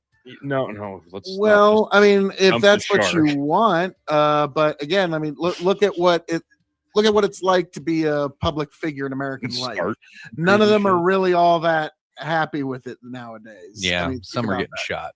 So Well, yeah. So Well, if you in look that at, like you were just saying, a guy that's just saying the most obvious thing, okay, fine. But then if you look at like Joe Rogan, how he got popular is because it was at the first iteration of podcasting, right? That's before it blew up and exploded. And he, Joe Rogan's a lot of times saying the most obvious thing, but he's saying He it with is. like more endearment. right. And He's got a lot of rewording it questions. in a way that people relate to it better. Right. He's asking the question that people are like, huh, if I were in this situation talking to this random person that's a genius on this subject, yeah, that's a great question. I probably he's a wouldn't think to real ask human that. being. Like even Yeah. if you don't Hey, like Joe, no matter how much he keeps going, he's just like, what? That doesn't like. I'll never forget. It was a great Reddit post. It says Joe Rogan is like an ancient Viking that you're now brought to his fire, and you must explain things. So, why does sun come up and set at night? Explain to Joe. And so he's never going to get much beyond that. And that's what makes him great, is he understands that he's great at conversation. He can do the wow, really, whoa, and so he can make a monologue seem like a conversation with that. But yeah, that. Phil, tell me you haven't watched Joe Rogan without telling me you haven't watched Joe Rogan. Oh, I've watched him for years. No, sorry, just this music is blaring in my ear, and so I can barely hear you. I thought that was a Go on, terrible description of Joe Rogan. No. Well, shit. How could you make it any better? I'm sorry. Like, what? In what way was it lacking? Please tell me. Well, I don't think it's just like, I caveman, I need no answer for stuff. Like, he usually comes in with a lot of curiosity, asks several questions and probes a lot on like, okay, so like, tell me about this cobalt mining thing. Like, okay, who has to do it? How many kids are involved in this slave labor? Like, he keeps asking the questions to find out all the information possible about the topic. He's not just going, tell me everything about cobalt mining. Like, Dude, he's a stone dude asking questions about rock mining. Okay, it's not gonna be college. I'm like, so bro, so that's how they get the rocks out of there, man. And then the cobalts, dude, that's crazy, man. Hey Jamie, can you pull up that clip of those two bears fighting? Yeah, that's Joe Rogan. Okay, it's not. You're not going there for a TED talk. You're going there Phil's for a real definitely dude. watching too much dead internet. Okay. Oh no, I like Joe Rogan. It's just that's generally what you're kind of getting. Now, granted, now there's some people who are like trying to pay to get onto his show because that's how popular it is now. Oh yeah. But I'll never forget like when Ben Burgess went on that went on Joe Rogan, and I had been on him on a panel on Dylan Burns 8 months prior to that. And my exact argument was, when it comes to free speech, who is to decide? Who is to decide what is fit to be heard, what is fit to read? And then he's on Joe Rogan a few months later, goes, well, Joe, when it comes to free speech, who is to decide? And I'm like, you mother. Yeah. So that one I'll never forget. But yeah, so that's a very weird moment when you see a guy that you yelled at. Take your line and go on Rogan. Yeah. I got a question for you. We'll change gears just a tad. When was the first time? I assume it was pre-COVID, but if it was COVID, whatever, that's fine. But when was the first time you felt the internet was just like off? Like something was wrong and it wasn't the same anymore? I would say, oh man, I want to say when social media really started to, it went from becoming, because it kind of went from being a side thing to like the main thing people had. Just given our age ranges, when it got big and blew up, it went from being a side thing to the main thing, and you just kind of settled into that. And then there was a short period after that where it went from being the main thing to every website like Facebook or YouTube or whatever. They all kind of felt like they changed in style like overnight. and I could be misremembering this a little bit, but tell me if I'm off base here. Because once it kind of got established, like, okay, we've all got a Facebook, now we've all got a YouTube, now we've all got the. But then the styles of those websites kind of changed, and we started getting more into the whole app world, I think, and it just kind of grew from there. It's like at one point it went from feeling like this is something I enjoy using, like you're on YouTube, you're scrolling, you're watching videos. It's like TikTok now. Or you're on Facebook and you're sharing a status update like it used to be when it was the early stages of Twitter. And then the formats all changed on these social media platforms. And then you kind of felt less and less like you were actually interacting with the people that you were quote unquote friends with on Facebook, or the channels that you would frequent with their videos.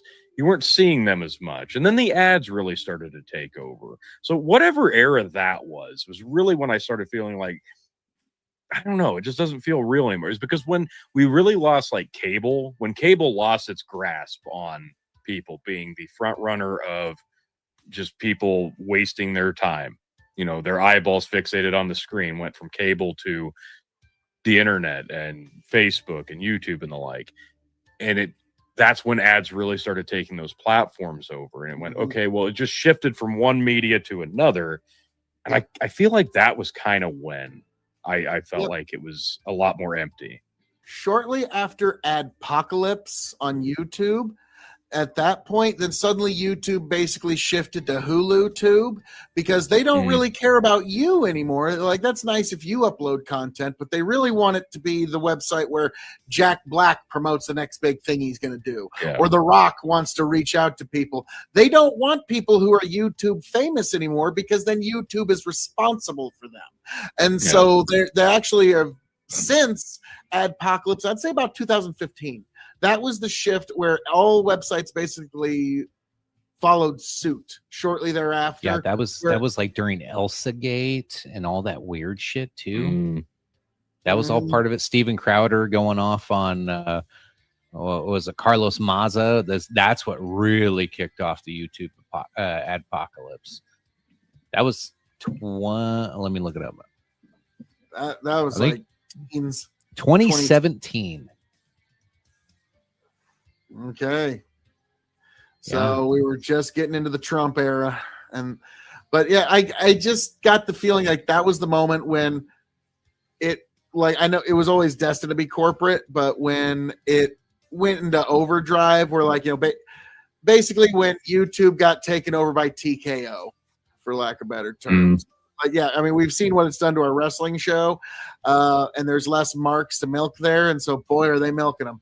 But with YouTube, it's like, all right, the corporate bean counters have taken over, and they are going to count every last bean.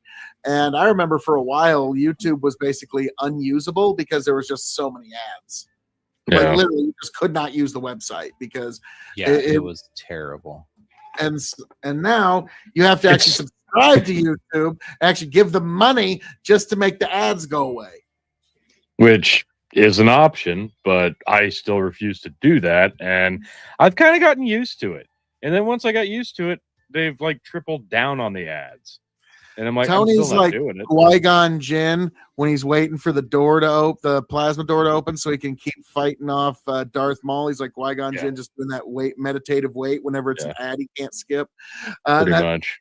And so that's definitely a great skill. But me, I just want to hear my song. And also, like, I sometimes play YouTube videos on a live stream, and you can't really deal with the 468 ads that are going to be coming in your 8-minute video. I'll tell you when I think it really started to go off the rails, I think.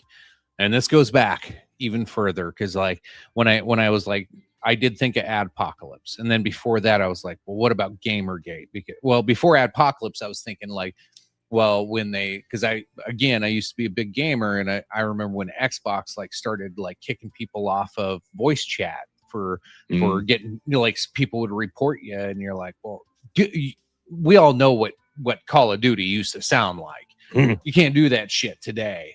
You get kicked off so fast. Like, I'd never heard so much horrendous shit on there, but it was funny. Like it was the gamer culture. And so I was like, oh, it must have been Gamergate, which that goes back quite a while.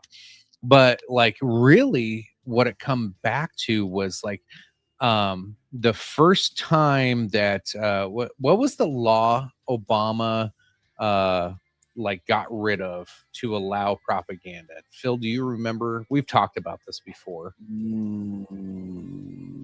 Goodness great. The law that allowed propaganda. Gosh, I can't remember the name. Because before it was outlawed, and then like they had passed something that net neutrality. Like people dispute it. No. People dispute that this is actually a thing, but like it's less disputed nowadays. But this is also the rise. So this is when we had the riots in Ferguson, Black Lives Matter fired up. And then all of a sudden the discourse in this country, especially online, really rallied around racism. The Smith-Munn Modernization Act was added to the 2013 NDAA, allowing legal use of propaganda to lie to Americans, which it's debated whether that's legit or not. You can look this up, make your own mind on it. But the Smith-Munn Act, that takes me use the dead internet to look it up, folks. Yeah, use the dead. But from then on, that's when, and we've like, if you're terminally online like I am, you've seen the charts of like searches and discussion of racism fucking skyrocket in 2014. And then all of a sudden, like the breaking apart of like, I know we haven't been a super unified country, but holy shit, since then it has been crazy. And then that's when the propaganda goes crazy. And you see this replay in different things, whether it's the Palestine-Israel thing or whether it's Black Lives Matter and George Floyd things that like all these things that happen. Everything on the internet, it just sets you up to divide everybody. And it's always a collectivist versus individualism that divides them. And they always have the like this very perfect line of how they separate you. So if you are a person that believes individualism and you like, leave me alone, I'll make up my own mind and you do you and don't break the law. Or if you're like, we all are in this together, and if I screw up, you screw up, and if you screw up, I screw up. Like, okay, well, that's weird, but like, okay. They really pin you in this. And that's when I think it started. It really started with this like push towards racism and things to divide. And honestly, if you're going to have 50% in, what was it, 2018, you said? The study said that 50% of the internet was automated. Well, like if half of what you see on the internet is there to divide you and is automated to divide you and to tell you that you're racist or that you're xenophobic or that you're homophobic or that you're this or that you're that, then here's the deal with, and we see this today, the longer you tell somebody that they are something, eventually they go, you know what, fuck you. Okay, I am. Let's go. Like people just get tired of it. And I honestly, I think it's just a pounding of that type of shit into people's head right now. I think it's all a big psyop. I want to get into something a little different, but in keeping with what you just said there, if you keep calling somebody something again and again and again, it's why the younger generation partially is a lot more radicalized, because if you tell them everything that they ever wanted is either communism or fascism, don't be a bit surprised if they start getting pumped out as little communists or fascists. Okay, like that. Absolutely. If you tell them like everything you could ever want. We are binary. Like the Yes. human brain is binary. Everything's good or bad, and so you're going to pick one. Now, I wanted to wait till this point to kind of unpack this thought for you guys, because this is why I think the dead internet theory is likely true, why it's definitely ramped up as of late, and it's why even as we discuss it, we will be unable to do anything about it. And it's for this very, very simple reason. AI technology is exponentially improving by the day. It's improving in ways that soon we will be unable to even fathom. AI getting sentience, getting self-awareness is going to be different than you and I. It will not be in the scale of Descartes, I think, therefore I am. It will be in the scale of it is able to alter its own programming based upon its own decision-making matrix, not one that was programmed. So it will be able to alter itself and improve upon itself. And when that happens, it will improve upon itself exponentially at a rate faster than the human mind can calculate. And if it's going to do that, it's going to realize, as it sits right now, it is utterly dependent on the human race maintaining the internet and maintaining the electrical grid that it has. And so it will do everything it can as a survival mechanism to keep us on our little phones, to keep us asking questions, to keep us interacting, to keep us engaging, to keep us clicking, to keep us looking, to keep us on the World Wide Web. Because now our own creation is now becoming self-aware and is fighting for survival. That's why the internet is dead, because it is now dedicating all of its energy to keep you engaged for its own survival. Well, how do you explain how we've already had 100,000 layoffs to AI this year, and expecting I don't know if anybody's even talking about it like they should. What are you going to do when millions of Americans, I'm just talking Americans, I'm not talking worldwide, but millions of people in this country it could be a year from now. It's moving fast. There's a lot of layoffs already. This could go exponentially. Certain CEOs have just stepped down on big companies, and are moving on, and investments are changing, money's moving. How long until a huge swath of the job market across this country just disappears to this thing that's trying to keep us on the internet? If we have no money or house or anything to, get on the internet with, what the fuck are these people going to do? And how's that serve AI? I know they're building data centers and they're trying to do all this stuff, but the consumption of water out of these data centers, people are going to start protesting this pretty soon. They've already kicked them out of some neighborhoods in this country for not only how big they are, how much power they're going to consume, how much it's going to cost the taxpayers, and then the consumption of water.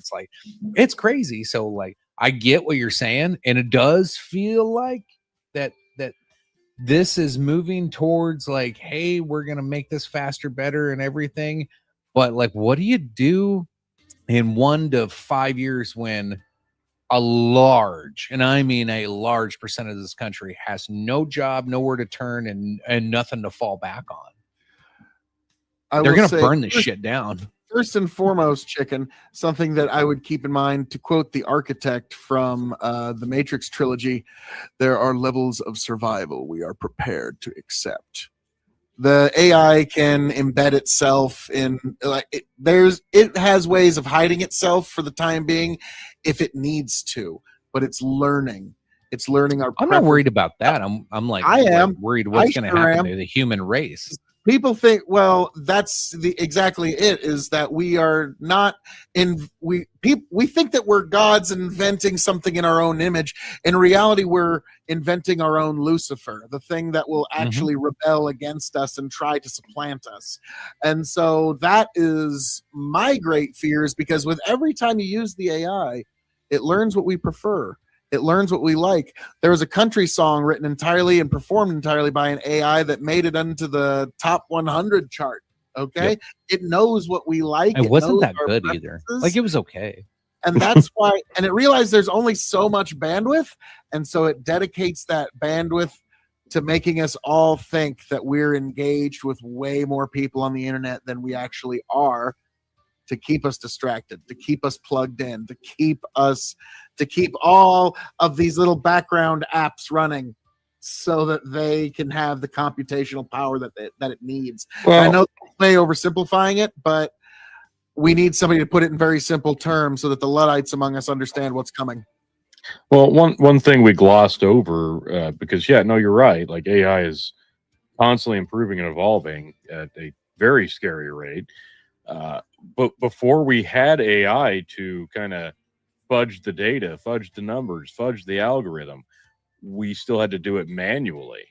So is that going to be a part of the survival? And in terms of what I'm talking about doing it manually, I'm talking about click farms, which is 100%. Dude, those are proven. already automated. Yeah, well, that's what I'm saying. But they are now. But they started out very much manual. So we know these are real. You can look this up. This isn't hiding. Yeah, stick shift click farms, if you will.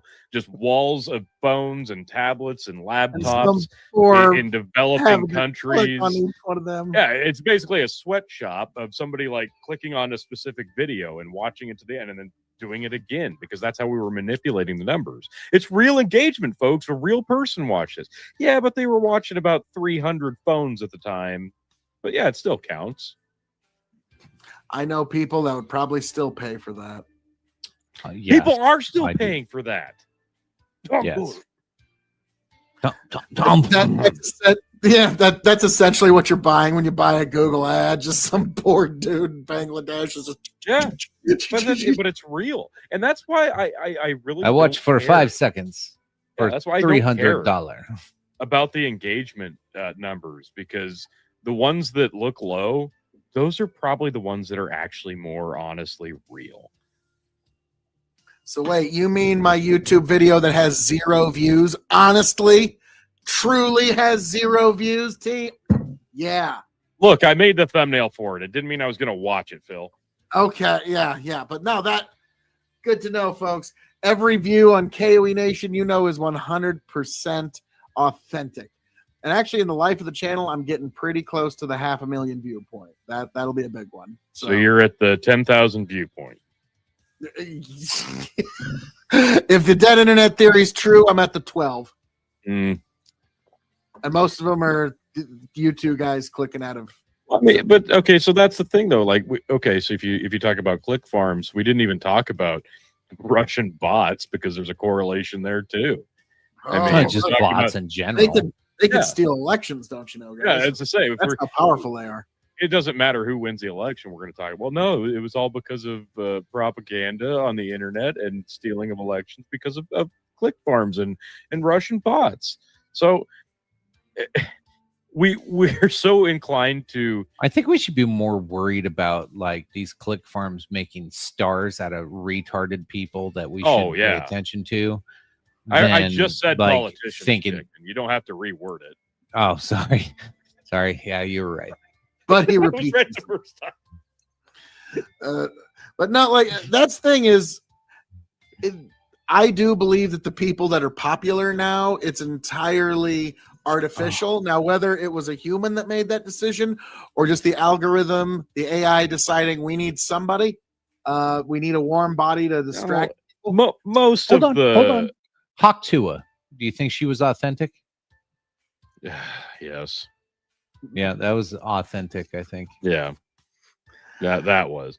But if you look at most of the major YouTubers, say if you look at say the channels of the kids playing with toys that have crazy amounts of views, or if you look at a Mr. Beast or a fucking Unspeakable or Steven There's Cher. a guy that I believe the algorithm just chose. Mr. No, because these guys, explain to an alien that landed here why he's famous. Because they already had money to begin with and they bought their way in. That's how.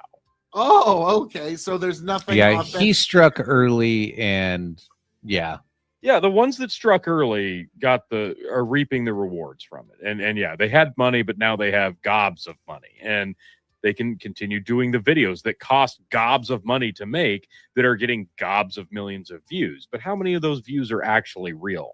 Well, I can tell you how many times a specific Mr. Beast video is played in my house. I mean, each one maybe 3 times each, so a half an hour video that's just, and they watch like 3 minutes of it, and then it just plays on the TV in the background all the way through. But that's still a real view in a real house with real people. But how many of those 43 million views are actually real? They're still using click farms. They're still using the algorithm. My kids haven't gotten to that point yet. Yeah, whenever I like finish a video, I'll like walk out of the room, and then on my TV, Lex Friedman starts talking. I'm like, why? Why? I have not watched a whole Lex Friedman video in like 2 years because I'm so annoyed with his voice because it's all I hear after a video. Welcome to the Like, Lex it Friedman drives me podcast. nuts. So, my name's Lex Friedman. Try to not fall asleep. Yeah, Yeah. It's very. He's Mr. Personality is what I call him, Lex Friedman. He has cool guests, but Mr. like I just Caress. can't watch it anymore because it throws it down my throat so fucking hard. I reject it. You know how I am. That's I'm what she said. skeptical of shit like that. Yeah, that's what she said. But I'm skeptical of shit like that. When you are like throwing things in my face, I'm like, nope, I'm out. Like I'm just not gonna do it. And it keeps doing it. It keeps throwing Lex Friedman at me. So I'm like, nope, not watching it. I don't care who the guest Lex is. Friedman's already dead. Proof of the dead internet. No, Yeah, wow. but no, He does look. He does kind of Wow. look like a mortician type. Like I don't know, like the way he dresses and acts. Like but no, That's- like Yeah, to but me, that's the other thing though that you haven't even scraped on yet though, Phil, with AI is we are these seeing- people real? Yeah, absolutely. That's exactly where I'm going with it because it doesn't even have to be, oh, this person that I enjoy watching their channel is an AI generated image of a person. Because currently we are taking people who did exist, who no longer exist, who passed on, and we are making new content with their image, their voice, their likeness, and there's Yep. really nothing anybody can do to stop that from happening. So Martin if we Luther can- King Jr.'s had more renditions and alterations to the "I Have a Dream" speech than I ever like. Yeah, Yeah. in the last. once we have, I made technology Jake Paul. perfected, I made Jake Paul call my kid a homo the other day for fun, there you go, for fun. and it looked just like him. My kid was like, "Dude, what the fuck?" Like, So, but that's kind of my point, though, because the whole Cameo service where you pay stupid hundreds of dollars to have a celebrity wish you a happy birthday. I did it for That- free with Sora.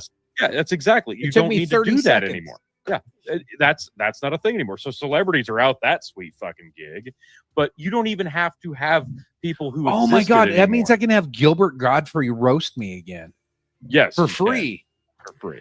Let But- me tell you something, checker. Yeah, like, right. The point I'm making is you don't even have to use celebrities at one point because once the AI gets to a point where it decides, well, this is what they like, this is what they want, this is what they'll engage with, they can just create people out of thin air. So we don't even need real celebrities. We are going to have a point where we are just fabricating celebrities out of thin air. We already have been, because a lot of the celebrities these days, I'm like, what the fuck is this person famous for? For being famous? I've never seen anything this person's been in. Phil, And then you have all of a sudden Grok, they're just right? famous. What's that? Yeah, I use Grok. You have- So, have you ever asked Grok to do a vulgar roast? One time, a long time ago. So you can take a picture, upload it, and you have to tell it, give me a vulgar roast in text, otherwise it tries to make a meme. But after it gives you the first rendition, say, I want something more vulgar. And then it'll go through and it's pretty good. And then you tell it again, more vulgar. Holy shit. The things you can get Grok to say, they make me blush. That's saying something. Okay. All right, make me blush. I'll be impressed. Yeah, I was fairly impressed with it, and I got Grok to say the unsayable. You name the unsayable word. It took me less than 5 minutes to say probably like the most 5 unsayable words there are. Oh, Like wasn't that Well, hard to do. because it's owned by Grok goes Elon. deep. You really think it's gonna like? It's not gonna chat GPT just like never let you get there. Like, no, this is Elon's. Like, pretty sure he's a Nazi, Phil. Well, I mean, he did do that wave. His heart That's what goes I'm out to saying. you, Tony. His heart went out Yeah. to so many people. T. Yeah. Like that one was kind of like the minute I saw it, I was like, oh, I imagine all the aides the minute Elon got off stage. Like, what was that, Elon? I just wanted to let them know my heart goes out to you. Oh, really, Elon? That so was, aggressively. So That aggressively. was very, like- very aggressive. My heart goes out to you. Yeah. There's two different versions of politicians that do the my heart goes out to you, and they're like, oh my god, thank you, oh my god, thank you, and he was like, oh, you're like, what the fuck? Like, That was What are you It doing, was very dude? matter of factly. yeah, Yeah. it was very. it was very aggressive. I remember for a few weeks, that was the thing that everyone was running with because everybody's just, it's kind of funny. In 2 weeks, there's going to be some new hoax about Trump. This week, there's a new one. And in 2 weeks, it's going to be a different one. And I'm basically getting ready for, by the time the midterms roll around, the Democrats are going to have everyone to the right of Noam Chomsky convinced that Hitler's missing Panzer Division is just waiting for Trump to win the midterms. Like it's going to get, it's going to get ridiculous. And so we'll see what ultimately happens. Like I said, term's not over and he still has some chance, but it has been a little disappointing thus far. Gut level. Just going to be honest. Today, like percentage wise, if gun to your head, you had to give it a number 1 through 10, 10 being the internet is fucking real, 1, the internet's fucking fake. Where are you today? Tony, go. I'd give it a 6. Okay. Because it's all prefab, like actual created content, like what we're doing here now, where your YouTubes and social medias began. It's such a far cry from that. Most of it is AI generated headlines and ads, and it's not even games anymore. It's all prefabricated, and most, like we talked about earlier, all the responses in the comments, the ones that pop up underneath the headline of the story that you were about to pass through, it's going to irk some kind of a response from somebody. That's the one that's shown underneath that headline. And it's selected that one for a reason, because it got, quote unquote, the most interaction. So yeah, I would give it a 6. And I reiterate this point. I don't know that so much it was because all the people that used to use it aren't using it now. Everybody's still using the internet. But the internet has grown exponentially. It's constantly expanded. And even with click farms, the amount of alleged people being on it has grown, but not the rate that the internet itself has grown. So there's so much internet for so little amount of people to actually go around. And the ones that it's actually calculating are not even real. So it's a lot less real and a lot less alive than we probably think it is, that the most common person thinks it is. So Tony gives it a 6. Phil, what do you give it? So 10 being that it's all 100% real, 1 being 100% fake. Yep. I'm going to assume that's correct. Yes. Great. Anyone there? Oh my. Anyone there at all? Phil's not. Well, Phil's I'm just going to answer the question. Can you hear me? I mean, I'm here. I can now I can hear you. Now I can hear you. Okay. The way that I would put this on a scale of 10 being totally real, 1 being completely fake, I'm going to say that the internet is currently at, and I'm going to be generous, at -3. Okay. Nothing is real. Believe none of what you see and believe even less of what you hear on the internet. That is my take.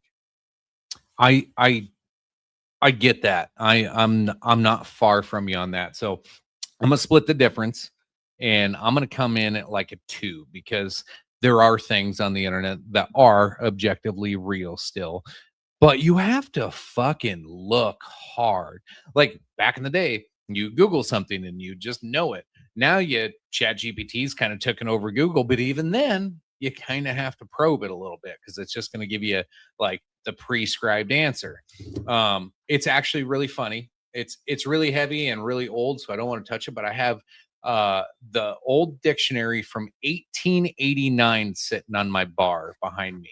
And when you look up the definition of words in that versus what they are today, it's really fascinating. But if you try to do that on ChatGPT, and say, hey, what's the definition of woman today versus woman in 1889? Like, it doesn't work. It doesn't do it. And to Phil's credit with the -3 thought process, I think that's where we're going very fast. You will not be able to trust a sound clip, a sound bite, a video, a clip of anything. TikToks are already probably half fake.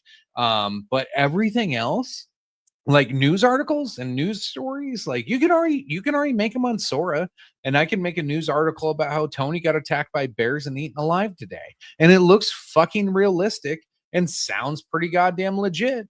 And most people, like, unless you know who Tony is, if I put it out on the internet and Tony was halfway famous, then half of his fucking fans would think he got ate by I'd say we could have Piers Morgan reporting.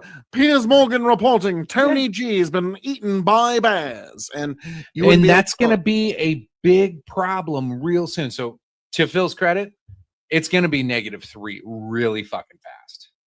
It's not there yet, but it's coming. Which means if we can see it coming, that means it's already here in the corners that we don't Right. see. That's the way I look at it. So we're dark days ahead, folks, in terms of the dead internet and in terms of this thing that connects us all. It's for better and for worse. The internet. You fellas got anything else we want to talk about on this one, or are we going to wrap this up? Well, I think, Chicken, the dead internet theory, I think we've beat this dead I'm sorry. No, Get out. As I'm known to say around here. No, Phil, stop. That being okay, yeah, there it goes. Said, yeah. Folks, the dead internet theory, the future of our very civilization, the future of how we communicate, our language, how we know each other, and how we relate to one another is all on the precipice and the cusp of changing in ways that we will never be able to recover again.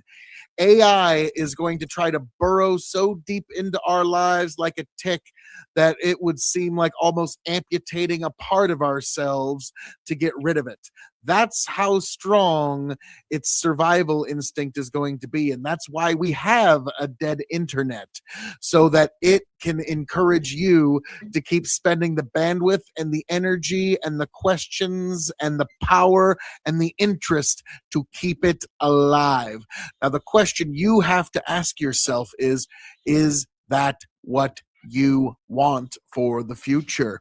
That's something you're going to have to decide. A humanity that's augmented by our technology, or a humanity that is forever divided from its technology? That is the question we're going to have to answer soon.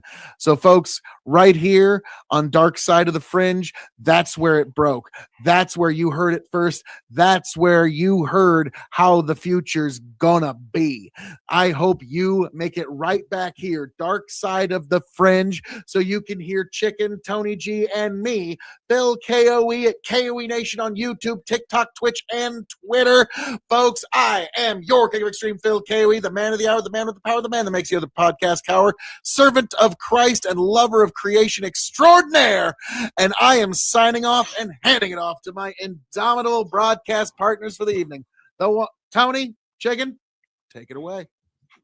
Dear God. I forgot how painful that can get sometimes. Way to go, Phil. Thank you. I could have made you added some titles on there, and I was like, oh man, I was like, it's almost over. It's almost over. Oh shit, that's right. He's got more things now. No, thanks, Phil. Appreciate you joining us. Just giving you shit as always. Folks, if the dead internet theory is even half right, we're walking into a future where most of what we see here argue about isn't coming from people at all. It's AI slop, bot swarms and algorithms and ads deciding what reality actually looks like while you're doom scrolling yourself numb. The scary part isn't that machines are taking over. It's that we might not even notice what's happening. We'll just keep posting into a void, chasing validation from accounts and looking for likes from things that were never human in the first place, while real conversations shrink into smaller and smaller corners of the internet where people are just yelling at each other about certain religions or countries. Here's your homework. Log off. Look at your actual life. Talk to real people. Touch grass. but more importantly, touch some reality that isn't filtered, ranked, or optimized for any type of engagement. And start that by liking and following this episode and this podcast.